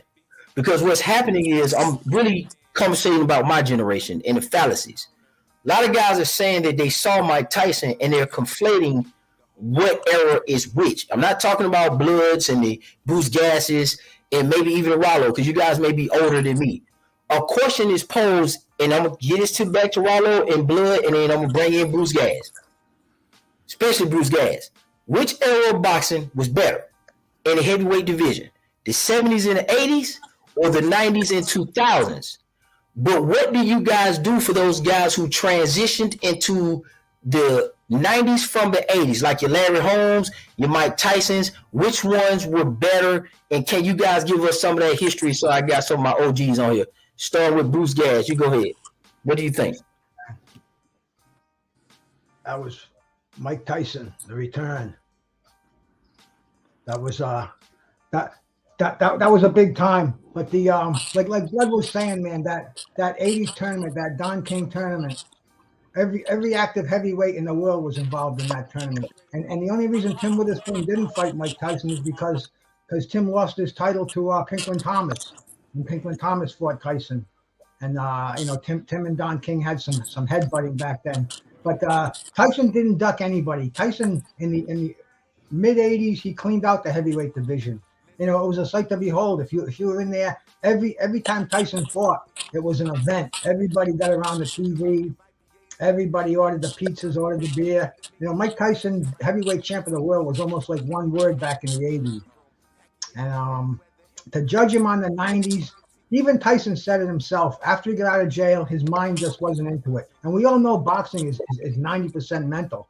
Tyson, he was a physical beast when he got out of prison. He ate clean. He lived the life. But up here, that wasn't the same. And Mike Tyson, he can be judged almost Bruce, Bruce, you got a little slight feedback. I'm on mute. Everybody, if y'all can mute to make sure there ain't no interference so we can hear Bruce Cook. You got a little feedback, so I'm going on mute. Go ahead. I have the feedback right now? You good. I'm good? All right, man. No, I was just telling you about my memories of Tyson back in the 80s. He came on the scene like gangbusters. He was mythical. You were lucky you get to see him on ESPN in a preliminary or on Tuesday Night Fights in a preliminary. And then word started getting around, this kid from Catskill. He's knocking out everybody. He's fighting 15 times a year in 83 and 84. And like I said, he came on the scene when the heavyweight division was cluttered up. It was getting kind of stale. We had uninspiring fighters, Witherspoon, Tony Tubbs, Tucker. It wasn't a real exciting time, and Tyson just went right through the division. I mean, there was nobody was spared. Tim Witherspoon would have fought him if he had beaten Pinklin Thomas, and who knows what would have happened then. I talk to Tim all the time about that. What ifs? But as far as Tyson going, it's almost like two different careers we have to judge him on. The Tyson of the 80s was really only a shell of the Tyson of the 90s. I'm sorry, was only a shell of the Tyson of the 80s. And there were 3 years there between the years of 86 and 89. I don't think there's a heavyweight on the planet that would have gotten by Mike Tyson. I'm talking about the history of the heavyweight division. He was that good. He had the attitude. He had the physical attributes. He had the size. But that only happened for a short time, and after that he was just he was an also ran. After the loss of Vander Holyfield and the subsequent Lennox Lewis and those losses, it was just Tyson was just another heavyweight. But there was a time there where I would put Tyson in with the best of them, in with Joe Louis, in with Prime Ali. I mean, there was a time there where he was the goods, and he was all that in a bag of chips, man. So that's just slight memories of Mike Tyson. I appreciate that. Phil, did you want to say something before Rollo and Blood pick back up? No, man. Right now we got a lot of knowledge on the panel, man, and honestly, those guys would do more justice speaking about this particular topic, considering most of these guys were around during that era. Absolutely. Just wanted to see if you had a question for the OGs. So as we continue, remember, just which one because I know a lot of you guys grew up more with it. The 80s and the 70s compared to the 90s and the 2000s, which one was better if you kind of deliver your verdict and your conversation? Go ahead. It's on you, Rollo. You got it again. I mean, you got to go with the 70s and the 80s. Just too many Hall of Fame greats. You know what I mean? All around boxing. We just talking heavyweights. Is it just the heavyweights or just all around boxing, 70s and 80s? Right, we speaking on the heavyweights, and then you can expand on that as well. If you feel like it's a mix-up, then we can do that as well too. To explain it. In the 70s, I mean, can you really compare? We talking Ali, Frazier, Foreman. You know what I mean? Coming in the 70s, listed, moving into Tyson, the area of the 80s.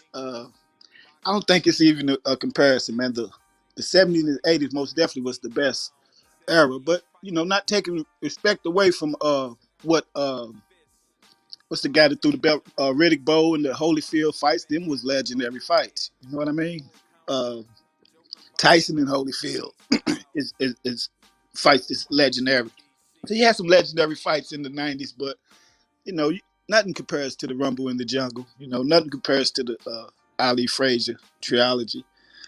And you just can't really compare them guys. For some reason, I don't know. I don't understand it. I think the skill set gets better as we go, but the heart of the warrior is getting taken out of there somewhere. So I think that's another reason why the 70s and the 80s, where you had the best simply fighting the best, and it might be due to the not so many belt era to where you can pick and choose. Oh, this champion, he really ain't. He might have got a vacant belt in this area. Like I would go to Josh Taylor's Undisputed, right?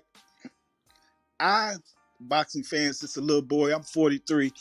I can't, off the top of my head, just recall them fights with Josh Taylor was gaining his Undisputed, as opposed to a Roy Jones going up to heavyweight and winning that title. I think Roy Jones's victory is more significant, but that was for that other story though, about multiple division champion versus Undisputed. But yeah, my opinion on it, the 70s and 80s most definitely was the best time in boxing. You had a lot of champions, a lot of heart. It's got a lot to do with it. Where guys want to see who really was the best, as opposed to just saying they were the champion. Like not really so much the 90s, but as today, the 90s they fought each other. There just wasn't as many great champions. That's my opinion on that. Okay, no doubt, Rollo.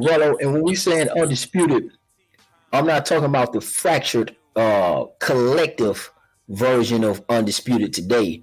I'm talking about the long soul Undisputed as comparable to the multi-belt era in ranking, saying this fighter fought multi-belt champions, multi-world champions. And I've used Victor Ortiz as an example, or Paulo Malignaggi or Adrian Broner as an example, because would those type of guys be champions if Undisputed Duran, Undisputed Leonard, Undisputed Hagler. Those guys are lurking around. That was one of the questions, and we can let you cycle back around to that. Go ahead and click on it if you want to. Okay, well, you basically brought up the heavyweights. You said, I believe that the 70s and 80s heavyweights are better or worse than the 90s and 2000s. Well, I could answer that pretty easily. I mean, Larry Holmes and George Foreman came back as old men and were able to compete in the 1990s. In fact, George Foreman picked up a belt. Larry Holmes beat one of their top fighters in Ray Mercer. These guys had success when they were like in their mid-40s and stuff up in the 90s environment. Now, don't get me wrong, the 90s environment had a lot of good fighters, but not as good as the 70s and the 80s, right? The 70s and 80s, first of all, they had one of the greatest champions of all times in Muhammad Ali in the 1970s. You had guys like Joe Frazier. You had two of the hardest punchers the era has ever seen, or boxing in total has ever seen, in Ernie Shavers and Ronnie Lyle. Ken Norton is one of the greatest fighters out there. He's a Hall of Famer. Then you got Jimmy Young, a guy like Jimmy Young who was a master fighter, right? A master boxer who defied the he understood the sweet science. He didn't have to be the biggest guy out there, right? But he was just the skill. They had those type of heavyweights in the environment, and it transferred over into the 1980s. And a lot of people, when they think about Tony Tucker, Pinklin Thomas, Carl the Truth Williams, Trevor Burbick, Terrell Biggs, Mike Weaver, they think of these guys when they're older guys. And after, it's not anyone else's fault that some of these guys decided to use drugs and things like that. But some of those heavyweights were pretty competitive in the 1990s. A lot of people felt that Tony Tubbs beat Riddick Bowe. I don't know if you ever saw that fight, but that was a pretty damn close fight against the young Riddick Bowe. Tim Witherspoon had some success throughout the 90s. Carl Williams had some decent success. Some of them fell totally off, like Terrell Biggs. But there was a couple of and Pinklin Thomas, he fell totally off. But there was a couple of these guys. Tony Tucker, he had decent success in the 1990s. But these are not the same guys that were in their environment when they were in their 20s. They were no longer the same. But the top heavyweights, such as George Foreman and Larry Holmes, were still able to compete at the top level in the 90s environment. And then the 90s environment is also plagued by fighters who didn't fight each other, such as the Lennox Lewis on Riddick Bowe shit that went on. Mike Tyson didn't fight a lot of those guys. Tommy Morrison didn't fight Riddick Bowe. Ray Mercer didn't fight Riddick Bowe. You had guys like Oliver McCall, Phil Jackson, people like that who I think Michael Moorer, who was like a light heavyweight more so than anything else. He was a 90s heavyweight champion. I don't think Michael Moorer would have been a 70s heavyweight champion. I don't think Michael Moorer could have beat younger versions of guys like Michael Dokes and people like that. Not when they were younger. He couldn't have beat those guys then. But there was a belt available for him in the 1990s. The 1990s is when we started to see multiple belts. The WBO came into the picture. You had champions. You had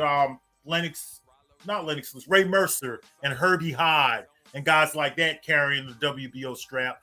I had to go with the 80s and 70s and 80s over and then the 2000s. Do we really want to get into the 2000s? I mean, we could.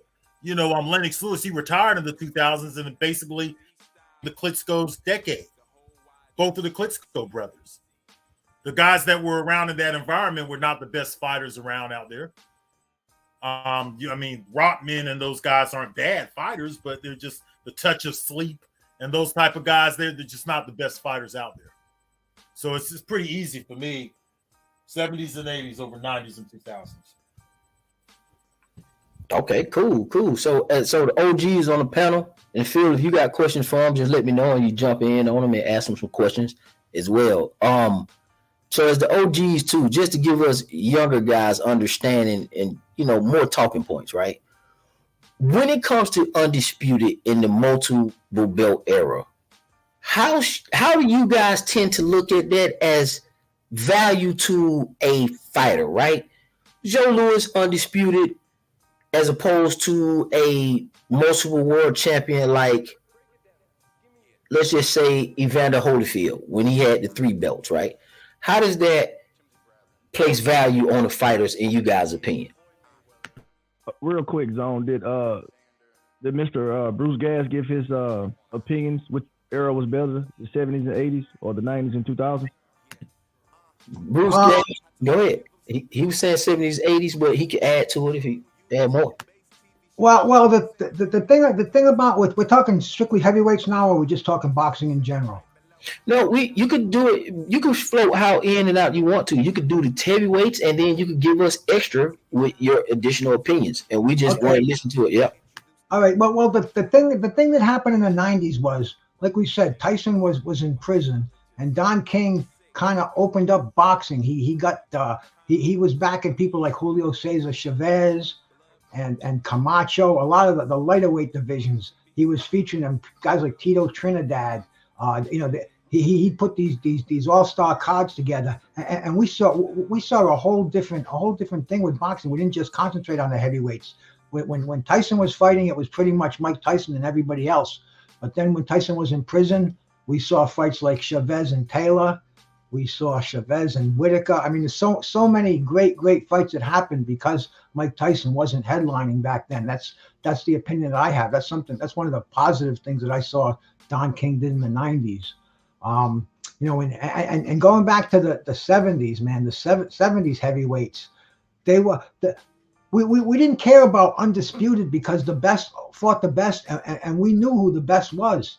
I've said it a million times with Larry Holmes. He was never undisputed, never unified, but there was no doubt he was the main man for 7 years in the heavyweight division. And fighters back then, they just fought each other. Now you have four different major divisions. You have 4 different belts. It's business now. I don't even belong in the world of boxing today because I'm in the world of where fighters fight each other.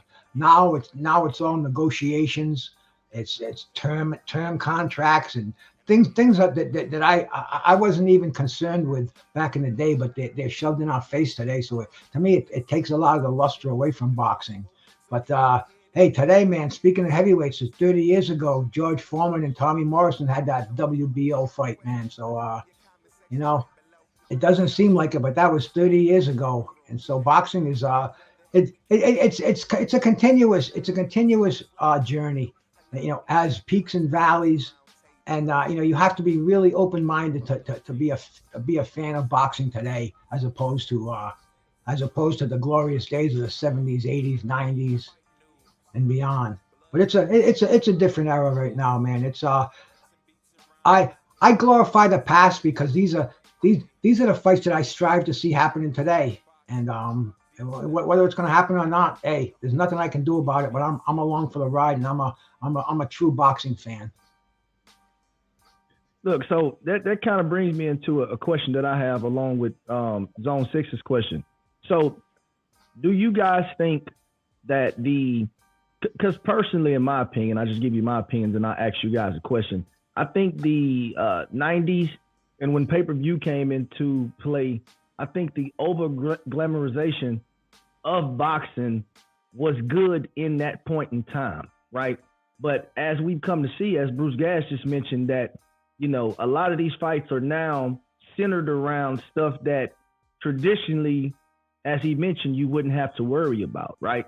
So the exposure, when pay-per-view came around and these big networks such as HBO came into the fold and they started promoting these major fighters, that was good for boxing. But I feel as though that particular time in boxing, it was in a bubble, because now you've come to a situation where you have these guys that are fighting and it's all about the wrong things. It's not the best guys fighting the best. It's the situation where I don't want to get in the ring unless it's for X, Y, and Z money.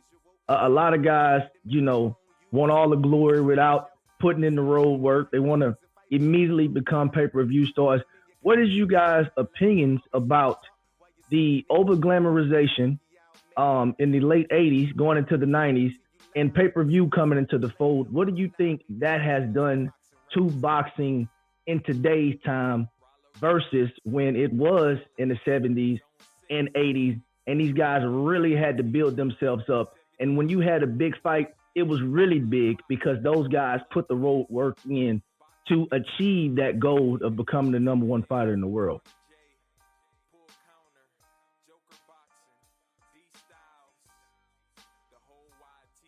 Okay. Go ahead. Go ahead. No, I was just going to say. I was going to say a quick thing about that. The cards that Don King used to put on, those stacked cards, we'd see Terry Norris on there, Simon Brown. I mean, dude, Chavez would be on, Bernard Hopkins. It was just a who's who of boxing, where today it's more of a business where they have to be loyal to their promotions. And to see a cross promotion, it's almost like seeing Haley's Comet, the way things are today. And that's just a little something I wanted to drop in there. Go ahead, Blood. The big game changer was the internet, okay? Because when pay-per-view came into play, especially in the 90s, they had the TVKO platform. Back then, fighters had to rely on what was called exposure, TV exposure. They had no other choice. They didn't have a social media page. They weren't branded. They couldn't brand. They could only brand through TV. That was their chance to brand whenever they would get their spot on TV. That wasn't up to them when they would be presented in front of the public. Whereas now they can present themselves in front of the public whenever they fucking feel like it, right? So the game has changed as far as branding, and what changed that was the internet and Floyd Mayweather, who utilized the tool to the fullest. And he did a great job doing it. But that led other fighters to wanting to brand in that same manner through the internet. Before then, there was no branding through the internet. Nobody knew who the fuck Floyd Mayweather was, hardly than other hardcore fight fans before the internet era. Getting the victory over Oscar De La Hoya did help him some, but he was able to take it to another level because, now you could brand through the internet and things like that. So we're in an era of branding and things like that. The TVKO era, you still had to prove yourself. You still had to impress the executives who were going to present you on TV so you could gain exposure, because that's still during the exposure era. I do a lot of reading on this. Almost every day I read on the era of fighters who are seeking exposure through TV networks. When I did the Marvin Hagler documentary, that whole thing is based around that whole thing on exposure. When pay-per-view came in, it gave fighters a chance to make more money and things like that.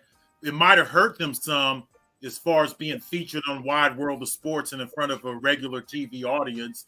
Now you're having to go to a pay-per-view and pay some money to watch these guys fight, when the fans of that era were used to seeing these fights free on TV. Guys like me and Bruce Gass, we went out and we got black boxes and things like that, but not everyone had that luxury, which was the way. That was the revolution right there. It wasn't the internet, it was cable television. Because before that, we'd see main events on Wide World of Sports, on CBS Sports Spectacular. Occasionally, they'd put it on prime time. When the internet came on, we saw ESPN. We saw the whole card, the preliminaries, the co-main, the main event. Same thing with Tuesday night fights.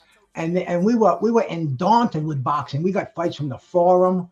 We got fights from the Philadelphia Spectrum. I mean, every night there was a complete card on there. That's how I kind of got my boxing education. And to me, cable was what was the revolution. That's what really brought boxing to the point where people were getting sick of it. Before that, they were looking forward to it. Even the casuals, they looked forward to Wide World of Sports. But when it was on every night, it was like, the wife would be saying, why don't we put something else on, where, guys like me, that's kind of how we got divorced, because we kept it on. We kept fights on 7 nights a week, man.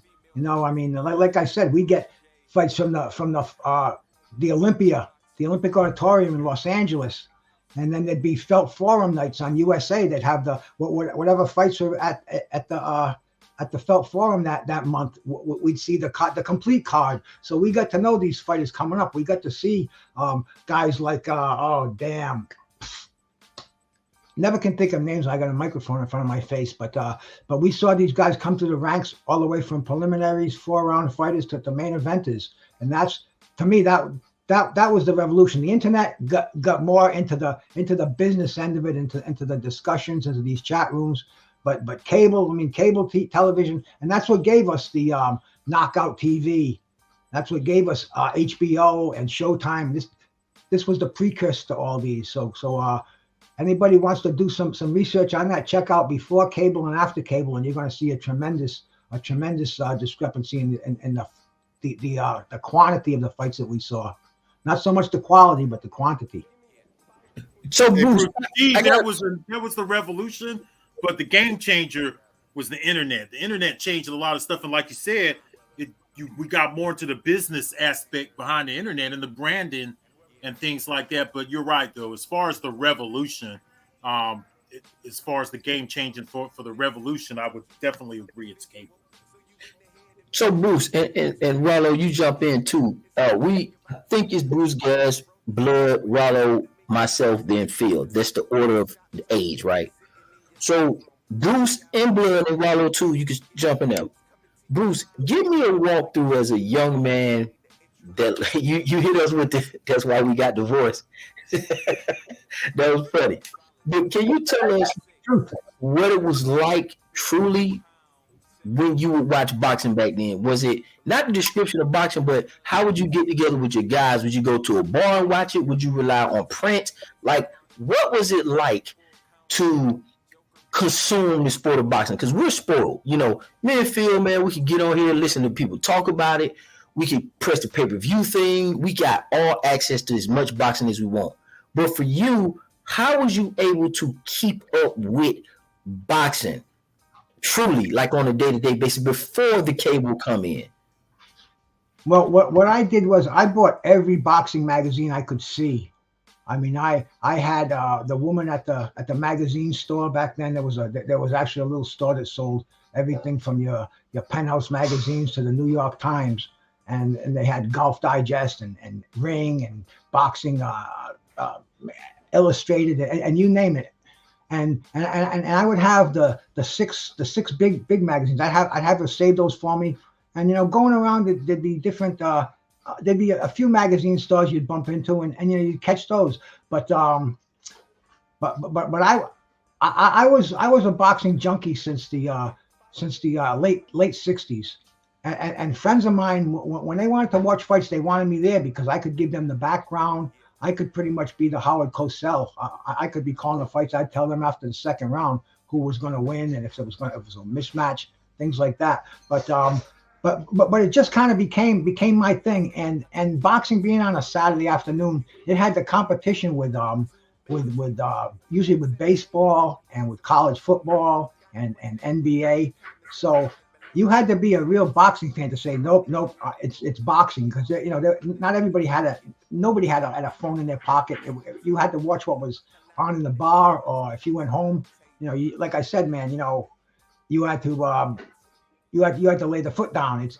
There's one television in the house and we're watching boxing. So that was the way that I was inducted to it. And it just became a thing for me, man. I just was I was just magnetized to boxing. I loved it. I started watching professional wrestling, but then I started watching a few fights, and I'd say this is real, man. These guys are pounding each other. I caught a few live events, and it was like listening to hand grenades go off when these punches landed, and like I said, other people wanted me to be with them when they watch boxing, and I kind of dug that. So it was almost like my responsibility to get more and more educated, to study into the sport, to do a little more about the history of the sport. But a good thing was too, back in the magazine days, Ring would periodically put out a featured fighter like Joe Louis or Rocky Marciano or Sugar Ray or Jack Dempsey. And I'd have those in my house for a month, and I'd read them from cover to cover. They'd go in the bathroom with me. I'd stick them in my back pocket when I went to school. It was just something where repetition, reading about it, and talking about it. Where some people would go, "Oh shit, man, this guy fucking talking about boxing again."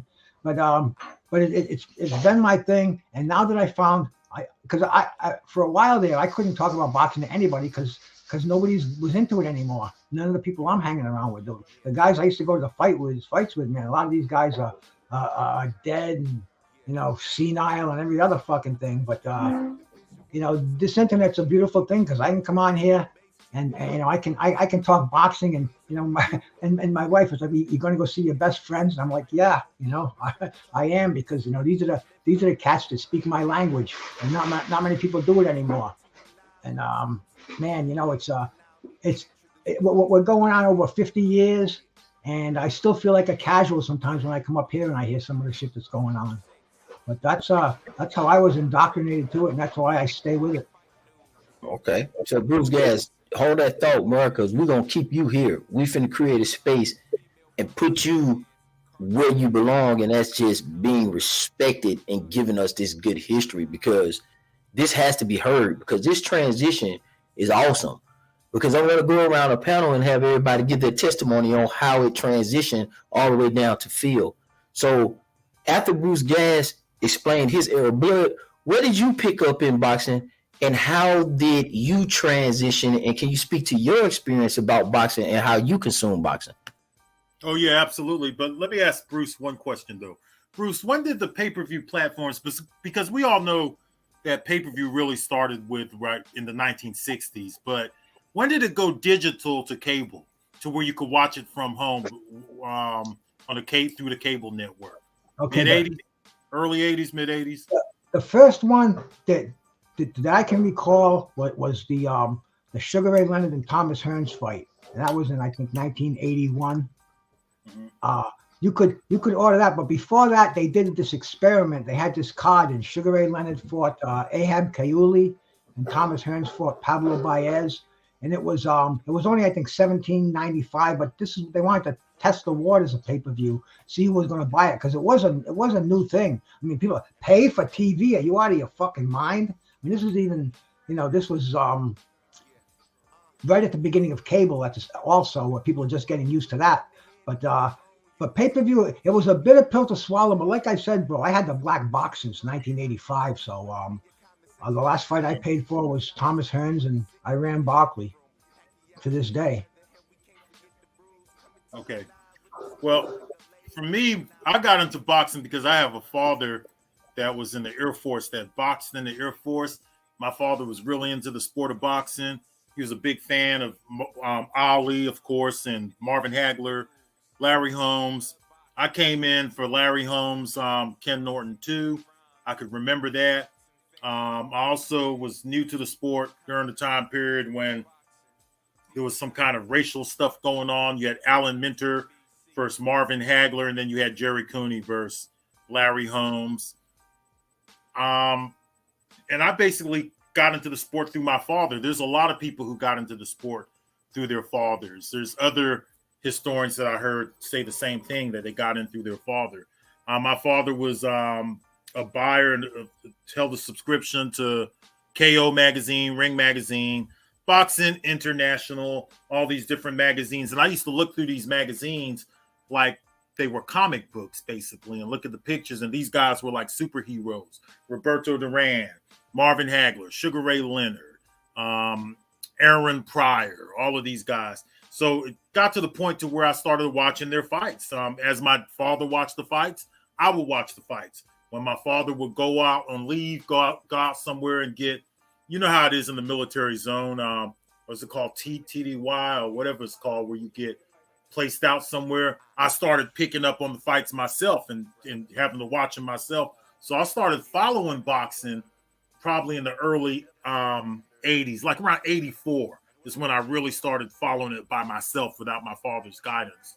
And the first fight that I really took some major interest in was that Hagler versus Hearns fight. That was the fight that I could remember where I saw the buildup of both fighters and said, man, I can't wait to see this fight, especially after Hearns flattened Duran the way he did. And I was a military kid, so sometimes my dad would get stationed overseas in the UK. So when I go over to the UK, the experience was different over there because all of their fights came on TV. But you had to wake up at 2 or 3 in the morning, 4 in the morning to watch these fights. But I would never miss the bigger fights. But the UK didn't get a lot of the fights America got, like on regular TV, such as Tuesday night fights, some of the ESPN fights and things like that. The UK didn't get those fights. I had totally missed Michael Nunn, and I wanted to see the fight too. Michael Nunn versus Frank Tate, which wasn't played in the UK when it happened. It was played, I think, a few weeks later or something like that. So I had to go through those kind of experiences. There was no internet back then. I got a little bit of the UK experience, and I got the American experience, and both of them had their perks, both pros and cons. But I got into boxing through my father, and I picked up on it by myself in the 80s. By 88, 89, I was fucking with black boxes and all kinds of stuff to get pay-per-view events. But in the 90s is where I really, because I didn't leave the house until 1992 is when I left my mother's home. So I started getting the pay-per-views myself, and I started having fight parties on Tuesday night fights to anybody who would want to come over and watch Riddick Bowe or watch any of these fighters coming up, whether it be a fight between Hector Camacho or Greg Hogan. It didn't matter. I watched all of the divisions.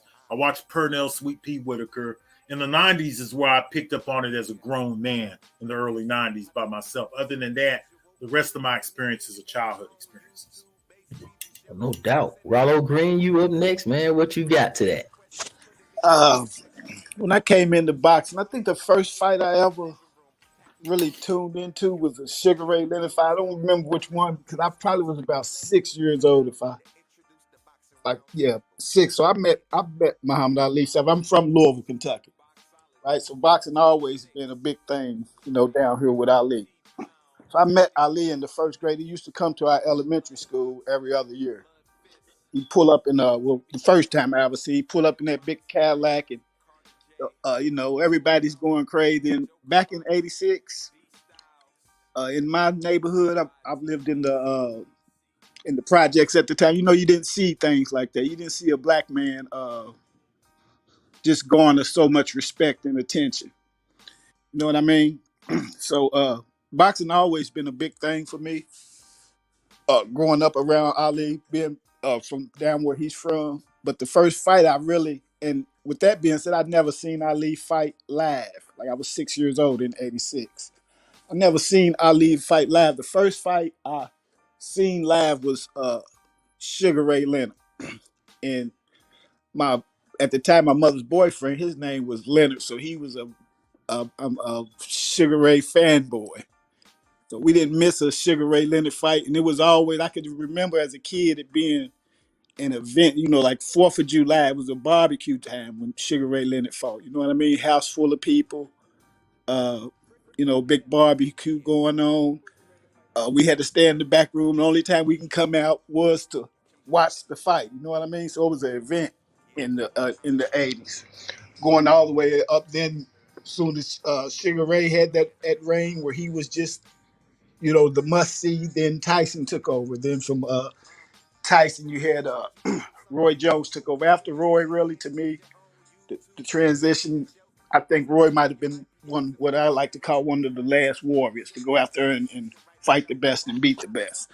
But yeah, growing up, boxing was always an event to watch in the household. And like Guy said, now we can get it any day. We can pull a good fight up any day. We got so many promotion companies today wanting to keep their champion. So they're putting on a lot of bullshit shows for us today, trying to keep that belt under their promotional company. I wasn't aware of the promotions back then, but I just do remember every time a fight came on TV, it was the fight to see. You didn't really see like Fury, the guy he just fought. You just don't remember fights like that. You know what I mean? Every fight that came on TV that you seen in the household, it was a big fight. It was an event. You know what I mean? So this growing up, boxing was really big back in the when I caught on to it in the '80s, going into the '90s. It was more of an event. It was more of a way to get together for and casual fans too. I can remember my aunties and everybody being there cheering on Sugar Ray. So, and that's just basically about all I got growing up in boxing. It always been in the household. It always was an event up until the late '90s. when it didn't really mean as much, unless you was watching Roy. But after Roy, I can't really remember where my aunties and female cousins was coming over to watch the fight. But yeah, that's pretty much what I got on that. Okay. So for me, it's kind of ironic because my situation is kind of tied into kind of how Bloods is, because I think Bloods is around the same age as my uncles, and my mother is older than my two uncles. So like my oldest uncle, we're like 15 years apart, and the youngest after that, we're like 12 years apart. So I remember my grandmother. My grandma grew up in the 50s, and they used to call her like Ali because she just had that look. She kind of had the curly hair with the light, kind of light skinned face, right? And she used to put magazines out. My uncles also used to put magazines out around on the coffee tables back in the days. You had the living room looking all nice and stuff like that. And my uncles had football magazines, things of that nature. And I would always see my grandma would always grab a Ali something. And, she grew up in the era where, Ali was a bit of a heartthrob. So she grew up in the 50s, and she kind of was a little girl that admired Ali because that was their hero. And she kind of passed that to my uncles. It just so happened that my uncle who played football, he went to Fulton High with Holyfield. So I had two things working for me. I had a grandmother who loved Ali and she hated Tyson. And then I had two pair of uncles and a mother that knew Holyfield and loved Holyfield. So boxing was a thing just ever since I could remember. And I remember them both hating Tyson for some reason. I remember my grandma hated Tyson, and I remember my two uncles and my mama hating Tyson because of the rivalry with Holyfield. And I remember them saying, let's watch Tyson. We hope he get beat up by Buster Douglas. They was just rooting against him. And I didn't know what they was talking about. I just, was just listening. So my first pay-per-view experience was Mike Tyson, Buster Douglas. And I remember seeing Buster Douglas, knock the guy out. But everybody else was like kind of happy about it. Like my mom and them was like, yeah, we told you because Holyfield, this and the third, and just listening. I'm not processing all of it. So I'm like, man, I kind of feel bad for that guy, man. Why they giving this guy, a hard time, man? This guy looks strong and stuff. He got beat up. Oh, man. I remember being kind of sad for Tyson. Then the video games and stuff started coming out. I started comprehending more and more about boxing. And just like Blood was at an age where he could throw the parties and things of that nature. And I would go to the block parties or the Super Bowl parties or final parties or a boxing major event party for Holyfield through my uncles. And I would be like, man, I like Holyfield. And obviously I'm like Ali because of my grandmother. And then now my grandmother is giving me research. She's throwing the magazines to me. And she said, hey, let me tell you about Ali. He's the best, ... So when we fast forward past that, like 94, I really got cable. And I can just look at it on my own. And, my grandma would peek in and say, hey, you watching the Trinidad fight? Hey, you see this guy, Oscar De La Hoya. So me and my grandma would politic about boxing ever since I was like 9 years old. And then obviously from 9, 10, 11, I get stronger and stronger. And then when you go to middle school in the 90s and into the early 2000s, you could have those sports conversations with some of the other guys that was into boxing. Because I had in the middle school, for me, it was this thing. It was a lot of people who hated wrestling because they thought it was fake. And you had the wrestling crew, and then you had the boxing crew. And the boxing crew always was like wrestling was faking. So I used to go between back and forth of both because I like both. But I would also have that crowd to really talk about boxing, and we would talk boxing, kind of like how the round table guys do in middle school and stuff like that. Then fast forward past that, obviously that continues through high school. Then once I left my mom damn house, it didn't take me nothing but a summer to get on my own and become an adult. I didn't stay with my mom there too long. I got into the whole, obviously, purchasing of cable because we're talking about 2003. And of course, the cool story is after I started hosting my own fight parties, that's when I arrived at the YouTube. That also played a role into my boxing experience because now we're in the age of internet, like Blood did describe. So I'm coming from a tradition that's kind of held with Bruce and Blood, but then I started to transition. And what I needed YouTube for and what YouTube did for me to play a role in my life is, like Blood said, I was in the military. I would go in and out to sea, and I would order the magazines. I would order the print. And one of my OGs on the boat said, "Hey man, what you doing? You mess with boxing?" So obviously in the military, there's a whole bunch of Filipino people, different cultures and traditions, and I still found that fix on board the ships that I was on, the Dwight E. Eisenhower and stuff like that, up in Virginia. Virginia also is a hub for it because Parnell Whitaker boxed up there. So I never could escape boxing, even if I tried. Not that I did, but I just couldn't. So that was fun for me. And then my OG told me on the boat, he said, "Hey, before you order all those collections," because I was going to take the Ring magazine, I was going to order, the back of the book or the back of the magazine, it had all the DVDs you could order. He said, "Don't do that." He said, "When you get home, go look up YouTube." I said, "What is YouTube?" And this was 07. It was 07. I had did deployment from October the 3rd, 2006 to 2007. We had saw the Floyd Mayweather fight on the Armed Forces Network. Floyd beat De La Hoya. It's a new sheriff in town. The rise of the pay-per-view star, right? So I get home, I type in on search engine, I type in boxing. First thing comes up is the Floyd Mayweather versus Diego Corrales fight, but it's in pieces. And on the side, I saw some faces. And I said, "Who is these guys?" And then I click, and it's blood boxing and a whole bunch of other guys actually talking about boxing. And I was like, "Gee, you could do that on the internet? Don't you got to be a professional or somebody credible? Who are these guys talking about boxing on the internet?" And that played a role to keep me in the loop when I went on my deployments, on top of me just liking boxing in general. And then that's how we got here. All right, man. So for me personally, just like most of you guys, well, some of you guys named, I got into boxing because of my father. He's a big advocate for boxing. He did boxing in the military. He's an Army guy. So I've kind of always been around it. But for me personally, I can remember my dad was a big George Foreman fan. My old man's name is George.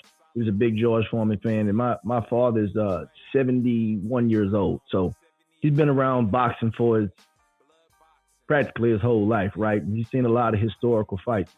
But the first fight I remember seeing was Big George Foreman and Evander Holyfield. I must have been maybe 6 or 7 years old when those guys fought.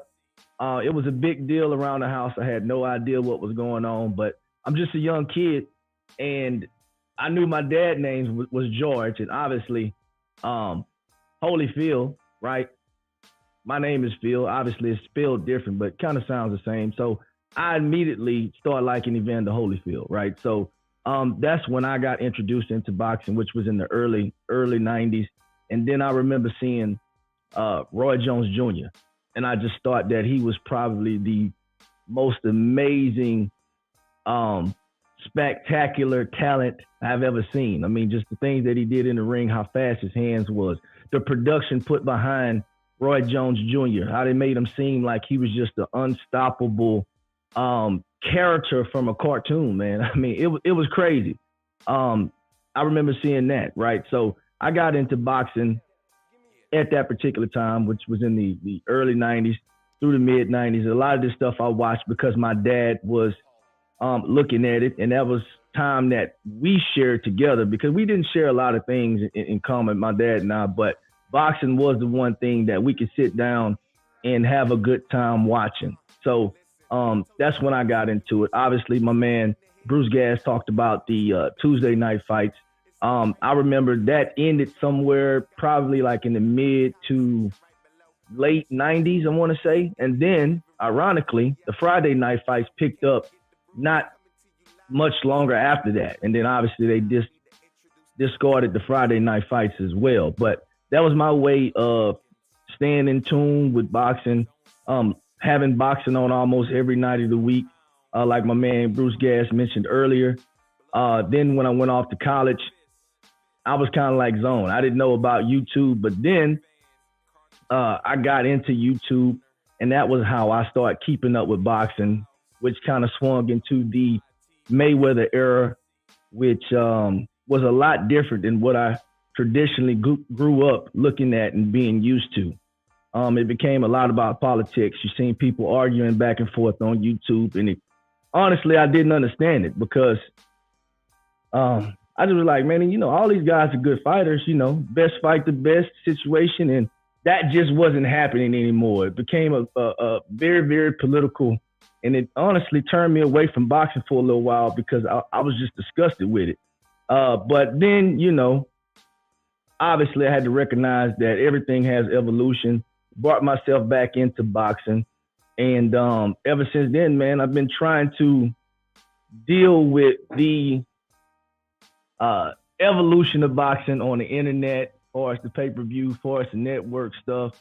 Because as I mentioned earlier, man, I think that how I grew up looking at boxing versus how it is now, I think it was in the bubble, man. And inflation is real. And now I think the chickens have come to roost, and we're just not getting a lot of the fights that we should get because of the way boxing is ran now. But I will say this. The last year or so, I think boxing is coming into a good place, and we're getting a lot of undisputed champions, and it appears that we may get some undisputed champions this year. So I think boxing is headed in the right direction, and I think the pandemic put a lot of this into perspective because these guys never know what's going to happen. So I think it gave a lot of these fighters, these young fighters, the perspective that, hey, I don't know how long I'm going to be boxing. I don't know what's going to happen with stuff that's going on around in the world. And I think it's pushed a lot of these guys in the right direction to give us the fights that they know that, hey, we can't play this waiting game. So I think boxing is going in the right direction, man. So I'm excited about it, and that's how I personally got into it.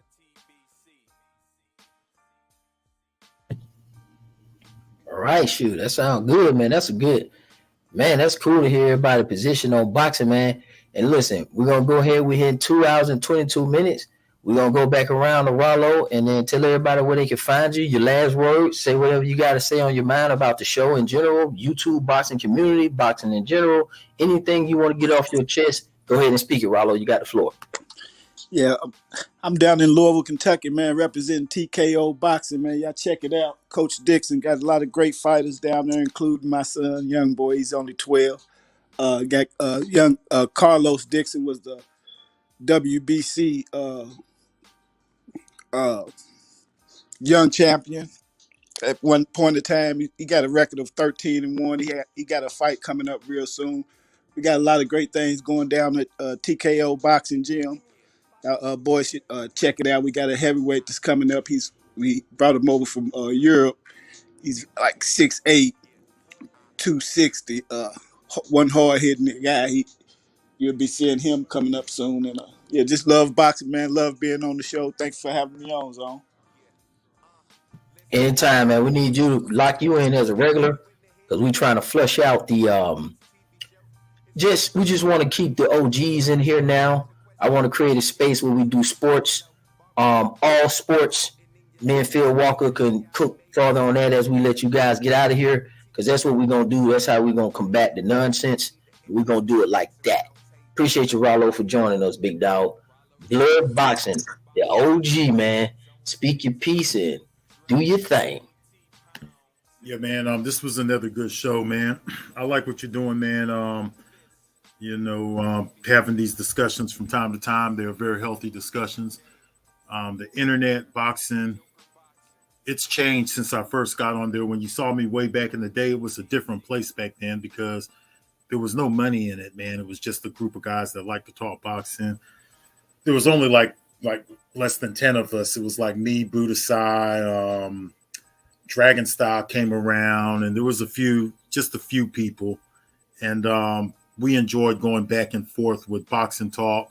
There was no people trying to appease others to try to get fan bases on their side and bring other stuff into the sport of boxing. It was just really good, healthy boxing discussion with nothing attached to it. But it's changed, the environment has changed.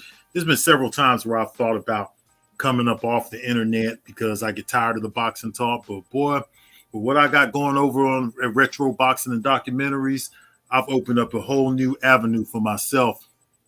I was able to gain 300 to 500 subscribers a month without even putting out new content. Just having those historical videos up. People are watching them. The channel is growing big time, and having blood boxing, I could come on and talk with guys from time to time. So it's been pretty good, man. I don't think I'm going away from internet boxing, but I am definitely closing my circles a little bit, and I'm kind of venturing off into the guys who really want to talk boxing. That's why I'm glad to see you back, because I know when you really get focused on the zone, you'll keep it boxing, man. You love to talk about the sport more than anything else, rather than all the bullshit and politics that's attached to the sport. And I've already went that way now too, to where that's how I feel. I feel the same way as you.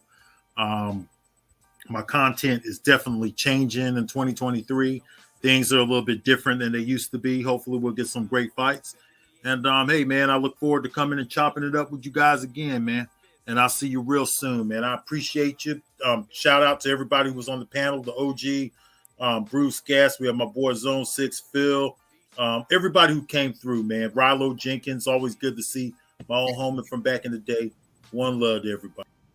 Okay. All right, man. Appreciate that. Just a side note too, that's Rilo. That's a different Rilo. It's not the Rilo Jenkins that's part of the round table. Rilo doing some other stuff. So a lot of people, Rilo, if you're listening, they may get you confused with another guy named Rilo. Maybe we'll get you two guys on at the same time so it won't be any confusion. And Blood is absolutely right. I will say this to tap this in before Bruce Gass go ahead and take us home. One thing, also stay behind. Hopefully, Smoke, you're available, because I want to cook on your debate and announce that as well too, so people can kind of know where to find that at, and we could cook on that just a tad bit. Also, Blood is correct. It's very, very fulfilling to complete one of those documentaries and to go back and do the research. Me and Phil Walker do a lot of that, and it puts a lot of things in perspective when you spend more time doing research and going back looking at the classic fights to kind of get some of that information that Bruce Gass has. Watching Larry Holmes and Sugar Ray Leonard, man, that junk is really fulfilling, and it takes you into a different space. So I definitely agree with Blood about that. Bruce Gass, go ahead. You got the floor, OG. Yeah, man. I mean, panels like this, these are one of the only things that I do these days. I don't know if you follow what I do, but I don't go on a lot of panels anymore, because there's just a lot of idiots that just talking a lot of bullshit, and I don't want to argue about something that really I'm not going to gain anything by it. And so I kind of thinned my my contacts out a little bit, you know. And I'm very fortunate. I get to speak to retired fighters, the guys that we were just talking about from the past, guys like Marlon Starling. I'll call Marlon Starling up, Riddick Bowe, Witherspoon, Mitch Green. I mean, these guys are they're treasures that we have, and I'm very fortunate, and I'm very fortunate to come on panels with guys like Blood and Phil Walker and Mr. Green and Zone 6, and I see a lot of very knowledgeable cats out there in the audience, and they it's real boxing. It's what I like to do. I'm above the bullshit, and I got a lot of people that don't like me because of it, but that's fine, bro. I ride my own lane, and there's nothing like it. I gained, like I said earlier, man. You guys have kind of become my best friends in this world, because you're into what I'm into, and it's very rare to find people that I consider my peers in boxing, even that I consider way above me in boxing. So thanks for having me. My dog's telling me it's time to do something, man. So much blessings, man. Peace. All right, appreciate you, Bruce Gass, man, as always, man. That was a lot of knowledge for Bruce. And we got to get everybody's testimony. Now, for a minute before I let Phil cook on some things that he may have not got to touch, and he want to kind of reiterate some points. We had the legends, let them talk. A lot of those guys, all three of those guys, was older than us by, completing more laps around the sun. And man, that was a good historical timeline to transition to all of us to tell you guys how we arrived. So what I'm going to do now is I'm going to post this link in for Get the Smoke. Hopefully Get the Smoke can come on so he can talk about his debate that's coming up. I'm going to let him do his thing. This link is just for Get the Smoke, and any words that he may have toward the debate or for the debate as well. Blood Boxing, is you still there? I got to reach you and contact you just about the judging, because they want to slide you in as one of the judges, but I'll let Smoke cook on that if he clicks the link. Hopefully he can. He got the time to. go ahead, Phil, and clean us up, man, and say what you want to say, and talk on any points that you may want to go ahead and address as far as the boxing records, resume, bullshit, boxing talking points, some of the shit you want to see get away from boxing, accolades, everything you want to cook on. Yeah, man. Look, let me tell you this right here. This panel was refreshing, right? Because you got guys coming together that just want to have a conversation about boxing in general, right? No egos, guys just giving their own personal perspectives about the sport and just dropping decades of knowledge, like literally. You know, you don't get a chance to discuss boxing with a lot of guys that's Mr. Bruce Gass's age that is in tune with the actual internet that can say, hey, look, I was around during this particular time, right? A lot of those guys that's up in age, a lot of those guys don't come to YouTube and interact with us younger gentlemen. So to have somebody on the panel such as him come in and drop jewels for us, that's just amazing, because it's nothing like being there and retaining the knowledge versus myself or like a Zone 6 that we have to go in, do a lot of extensive research and look at these old fights on YouTube, man. You know, so to have him on the panel, man, was a blessing today. It's not all a riff-raff. So for me, man, personally, when it comes to this internet stuff, man, and YouTube, this is probably one of the best things that's ever happened for young individuals to talk sports with other people all across the world. But it's, in a sense, it's kind of one of the worst things that's ever happened, because everybody doesn't need to get on here and speak, but it does give everybody a voice, right? But I think when you give everybody a voice, sometimes the waters can get murky, and you can get a lot of bullshit being circulated through the community. And I think that's the biggest problem with the boxing community today, because truth be told, this is not a very large community, okay? This is just a small community on YouTube, and to say that this community is so small and we all can agree that we all enjoy and love boxing is too much banter back and forth. It's too many egos. It's too much bullshit. It's too much of I want to be right under any circumstance. And there's not a lot of concessions because it's competitive when it should just be educational, people giving their own opinions and just speaking from a knowledge-based standpoint. But you don't get that on here, man. And that's part of the reason why guys like Blood says he's shrinking the circle. Zone 6 says he's shrinking the circle. Bruce Gass says he's not on here for the bullshit, and people don't like him for that. Because you do have a group of individuals on the internet that just want to congregate and communicate with other people of like minds. We don't have to all agree on everything, right? Because we're all individuals at the end of the day, and we're going to have different perspectives on boxing and life in general. So that's important to understand when we having these conversations. And you need to detach your emotions when you're having these conversations, because again, it's just people communicating with one another about something that we all have the same passion for. At least I feel as though if you take time out of your day to get on here, you have somewhat of a passion for this particular sport, right? So for me, man, like I said, this was refreshing today, man, just to get all that knowledge. Talk to my boys, man, people that I've been listening to on the internet like Blood Boxing for 10 years, man. I've been listening to Blood on YouTube for 10 years. You know, that's just amazing, man, that you know, I could come on here and discuss boxing with him, because he is one of the OGs of this YouTube boxing stuff, man. And, you know, I don't think he gets the credit that he deserves. But at the end of the day, man, we are all transitioning to a different lane, you know, with less bullshit, less rhetoric, and more about educational purposes, man, and just enjoying the platform, using it what it's meant for, not for the bullshit. So we're going to be talking about a lot of different things as Zone 6 has been mentioning we're going to be doing dual podcasts talking about sports. Mr. Fast, I see you had a basketball question in the chat. That is something that we definitely can do a show about. Hopefully you can jump in on it, give your own personal opinions about that, right? Baseball, basketball, track and field, any sport that you can think of, we're going to be discussing it on the podcast. And if we don't have enough knowledge to suffice for you guys, we will bring somebody in that can contribute and give you guys that itch of that scratch. Okay? So, look, man, this is going to be fun for the community. This is going to be fun for me personally because at the end of the day, man, I love sports.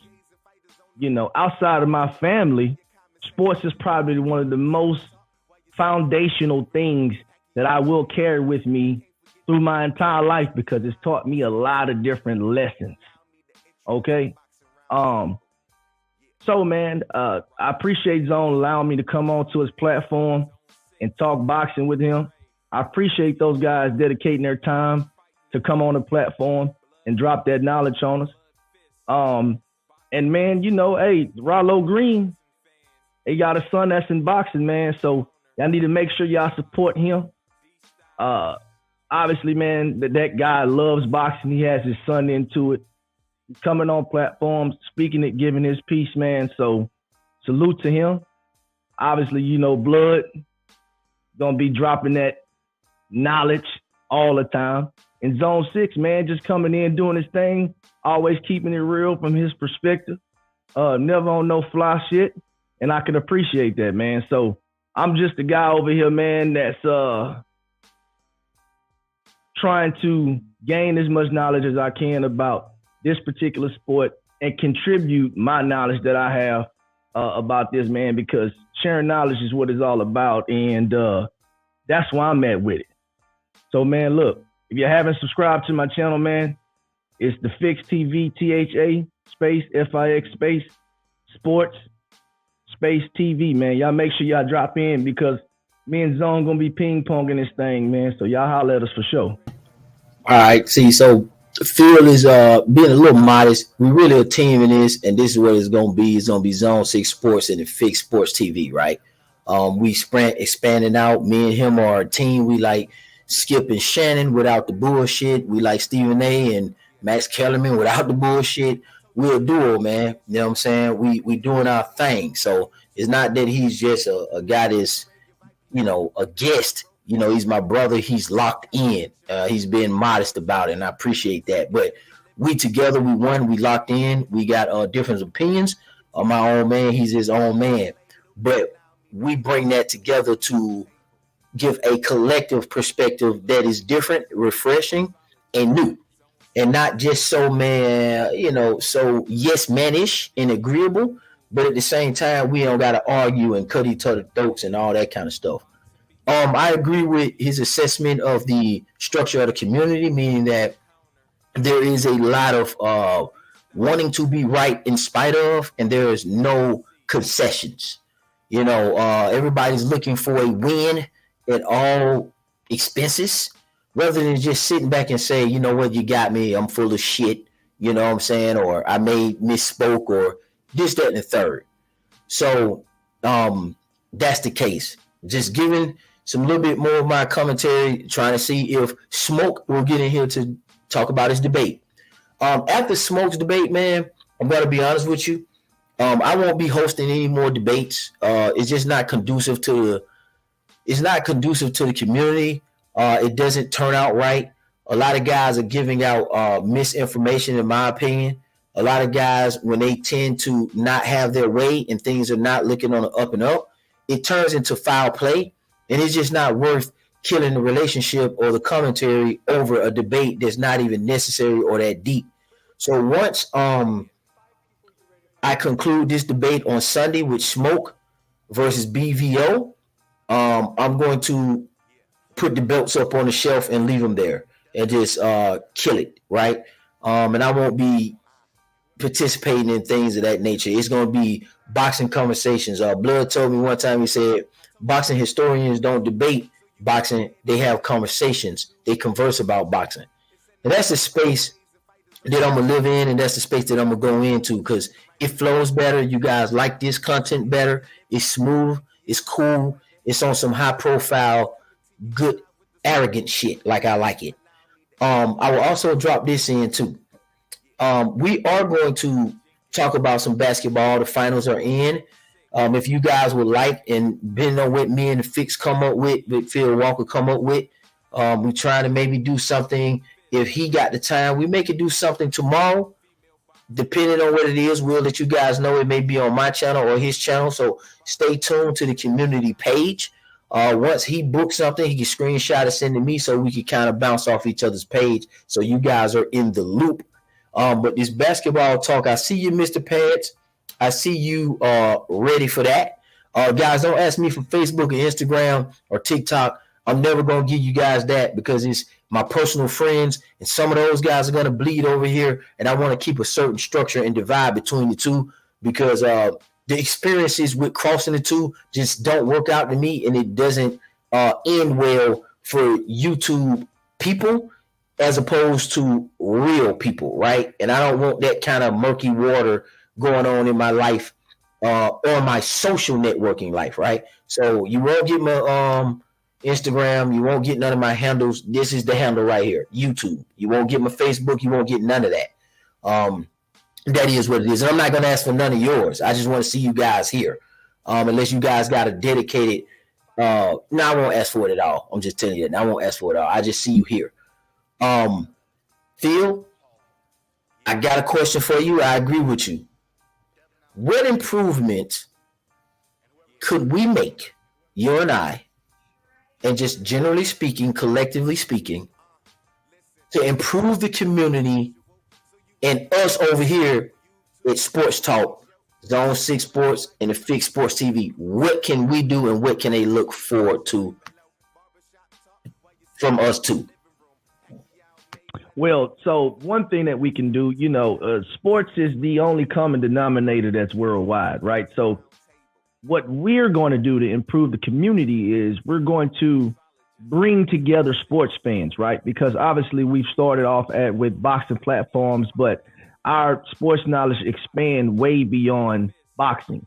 So when you have guys that traditionally have supported the channel for boxing, that doesn't mean that these guys don't like other sports. Most people enjoy other sports, right? So we're going to bring in guys that traditionally came to support from a boxing standpoint. Now they're going to be interacting with a guy that loves football, right? A guy that loves baseball, a guy that loves basketball. So you're going to bring together sports fans for one particular reason, man, and that's just to hear guys give their honest assessment about what's going on in sports from a futuristic standpoint, from a present standpoint, and a past standpoint, right? So what you can look forward to is bringing in new and fresh topics each and every day about stuff that's going on in sports, the political side of sports, the finals, obviously, that's going on currently, guys that are playing in today's time versus guys that were playing back when my man Mr. Pad said with Wilt Chamberlain, how Magic Johnson and Larry Bird are the guys who saved basketball, just generational talents when it comes to certain players such as Michael Jordan and even LeBron James, right? Those guys are generational talents, and a lot of guys murk up the waters because they want to compare the two when they're great in their own rights and in their own generation, right? So we're just going to be bringing a new flavor of sports casting to the internet so people can understand that sports is the only thing that's in common worldwide, and sports always bring people together. And that's what this channel is going to be for, Zone 6 Sports and the Fix Sports TV.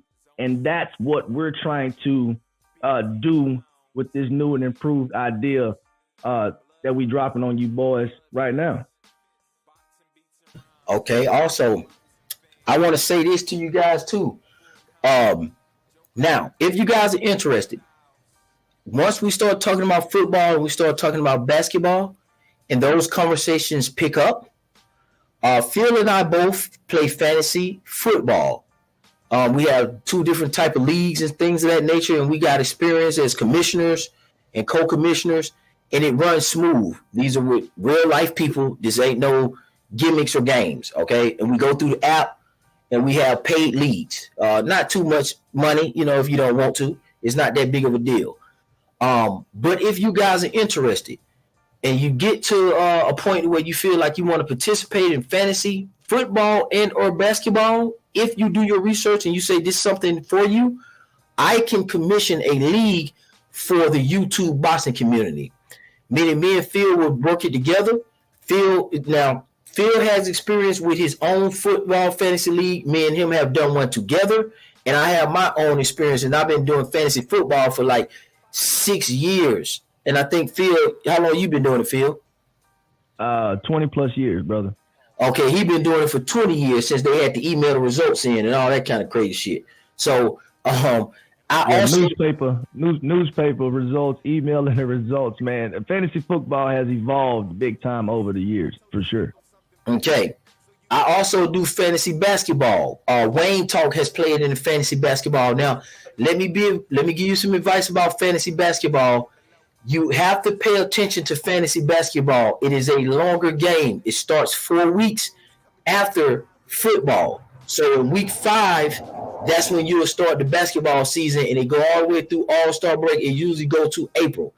I have a league that I can turn into the YouTube boxing league, and we can all put $50 in it. If you guys want to do $100 in it, first, second, and third place gets the prize. Some of you guys probably already have experience with fantasy football, so that'd be great.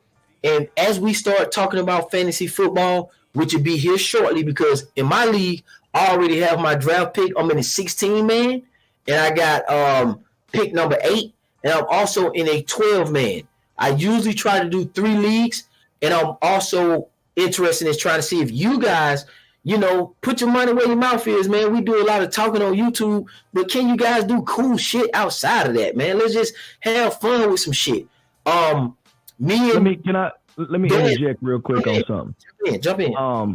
Just to put this out there, we're talking about cash leagues. This is the deal right here. Everything is all the cash payments is done through a secured payment deal through whatever league you're participating in. Most of the time, I like Yahoo personally, and all the payments go through Yahoo. We don't see any of you guys' money. We cannot assess the money. It's all held in the YouTube account, and once the league is over with,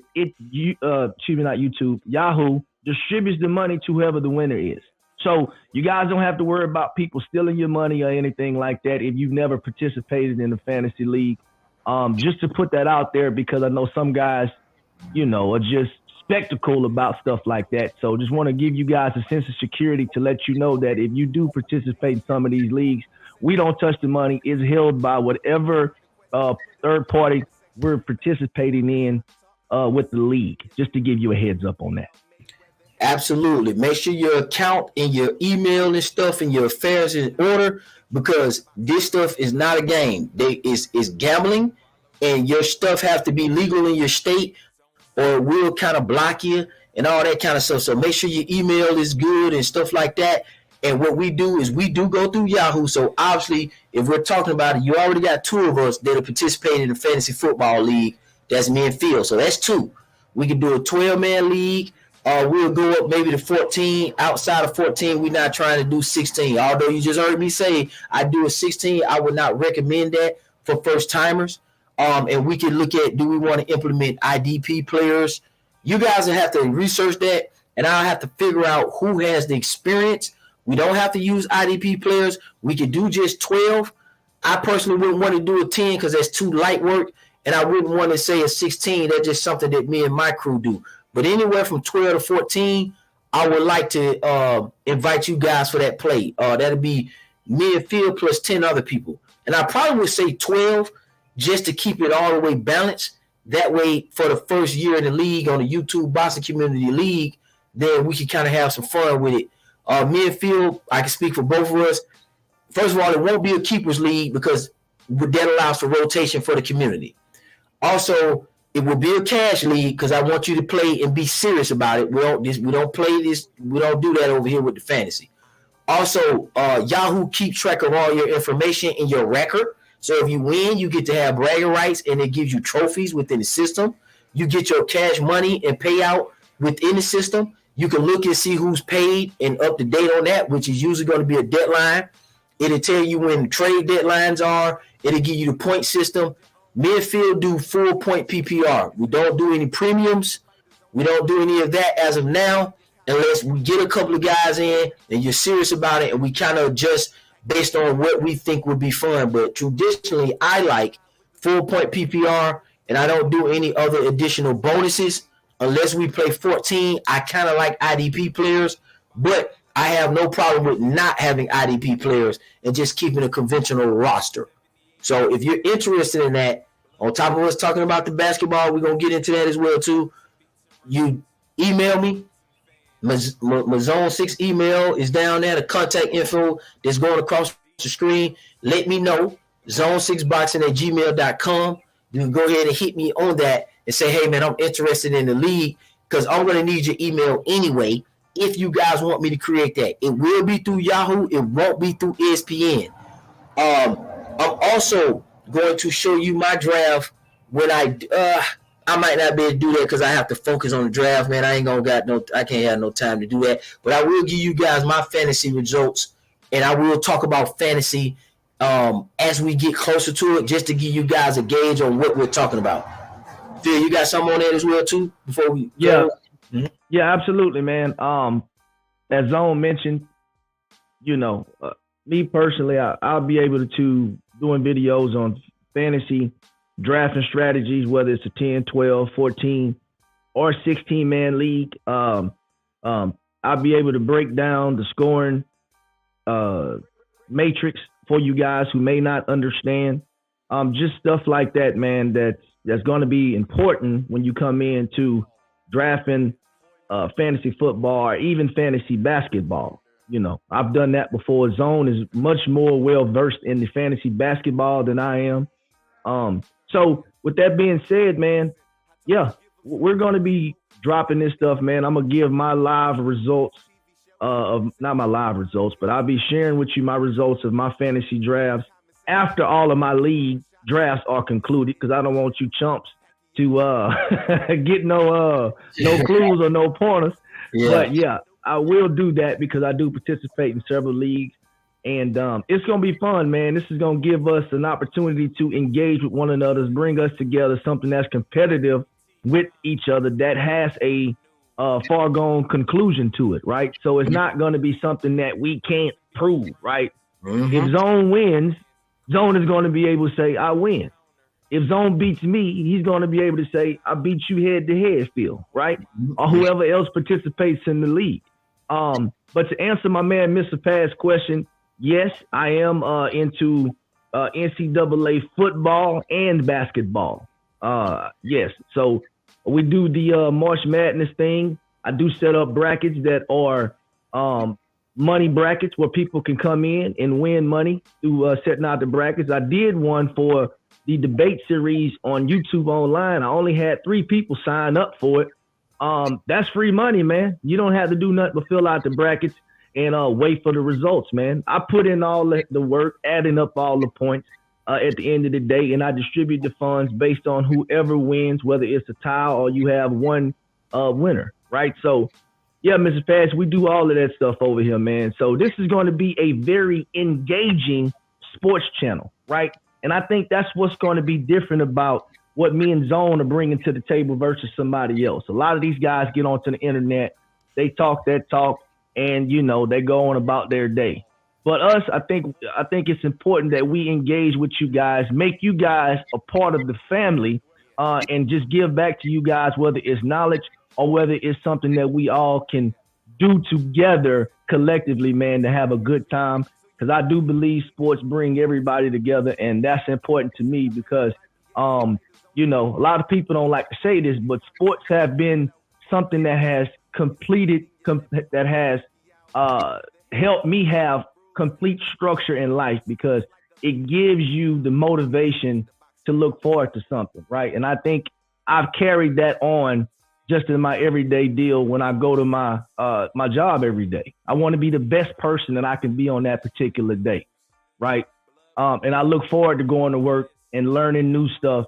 And, you know, I think sports has embedded that in me just to be great all around, whether it's at my job or just speaking as a person in general. So that's what we bring into the YouTube community, man. That's what we bring into the Facebook community. That's what we bring into the Instagram community as well as the TikTok community, because we're going to be streaming on all of these platforms, man. And it's going to be exciting because we're about to merge everybody together. And that's what we're about to do, man. It's going to be fun. It's going to be live. It's going to be interactive. And it's going to go down because it's going to be some heated discussions. Like my man Zone said, we agree on a lot of stuff, but we disagree on enough to make this very interesting. And we're going to bring people in that's going to make it even more interesting because they're going to have a different perspective than us, man. And I'm super excited about it. Absolutely. And just so you know, I say we finna get ready to wrap it down. I kind of do that 30 minutes out, people, just so you get just a little structure. I'll say that about 30 minutes out and kind of get the panelists on about their way so that you guys can kind of listen to these announcements. And we got like 4 more minutes. And that's just to make sure we get all the announcements out. So when you hear me say, hey, we're about to wrap up, that's just that 30-minute call so we can kind of go ahead and get an understanding so I can give everybody opportunity. Like I say, I'm hosting the debate between Get This Smoke and BVO. I was just trying to give him a last-minute time to get in here and give him an opportunity. That's why we cooking. And I also like to complete like a full 2 hours, a full 3 hours. I hate that 2 hours and 40 minutes, 2 hours. It's just something that bothers me about it. So we got 3 minutes. I like to stop right on time. Like, I don't know why I do that, but that's just me. And to piggyback off what Phil is saying, if you are interested, let me know so that I can get the fantasy league together, because you want to get on top of that stuff as soon as possible. Not specifically talking about basketball. We can do one at a time, but I'm really talking about that football if you want to do it. I'm sure Phil will participate. I'm sure myself. We would need 10 more participants. I think Champ Ross is into it. I think Mr. Pats is into it. So it seems like we got 4. We'll probably need another, 10. We'll need another 10. Oh, not even that. Maybe 12. No, we ain't going to do 16. We'll do 8 to 10 or whatever, however it go.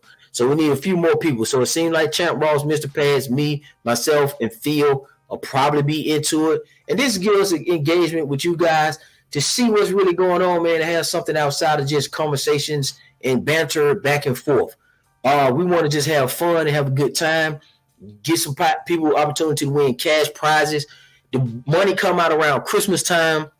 So if you got little ones, if you got a missus, if you just want to spend the money on yourself, that's a good little Christmas bonus.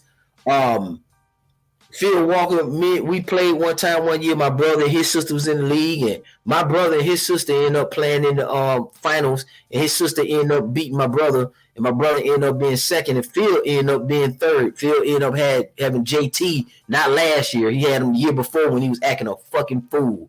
So, shout out to Phil Walker. He ended up coming out with that third place. My brother came out with the second place, and his sister won the big money. But all 3 of them won some money, though. So it's not like that they got it on time and they got it around Christmas and then they enjoyed their prizes or whatever they did with it. So fantasy football coming. Me and Phil going to set up time aside to really do that. We'll get in contact with y'all and let y'all know. Phil, any last closing words before we get out of here? No, man, I think we said it all, man. We had a great panel today. You had a great individuals in the chat, man. So y'all boys just stay tuned. That's it. All right, man. Y'all stand by. We'll let y'all know what's up on the next one. All right, we finna get ready to close down. We out.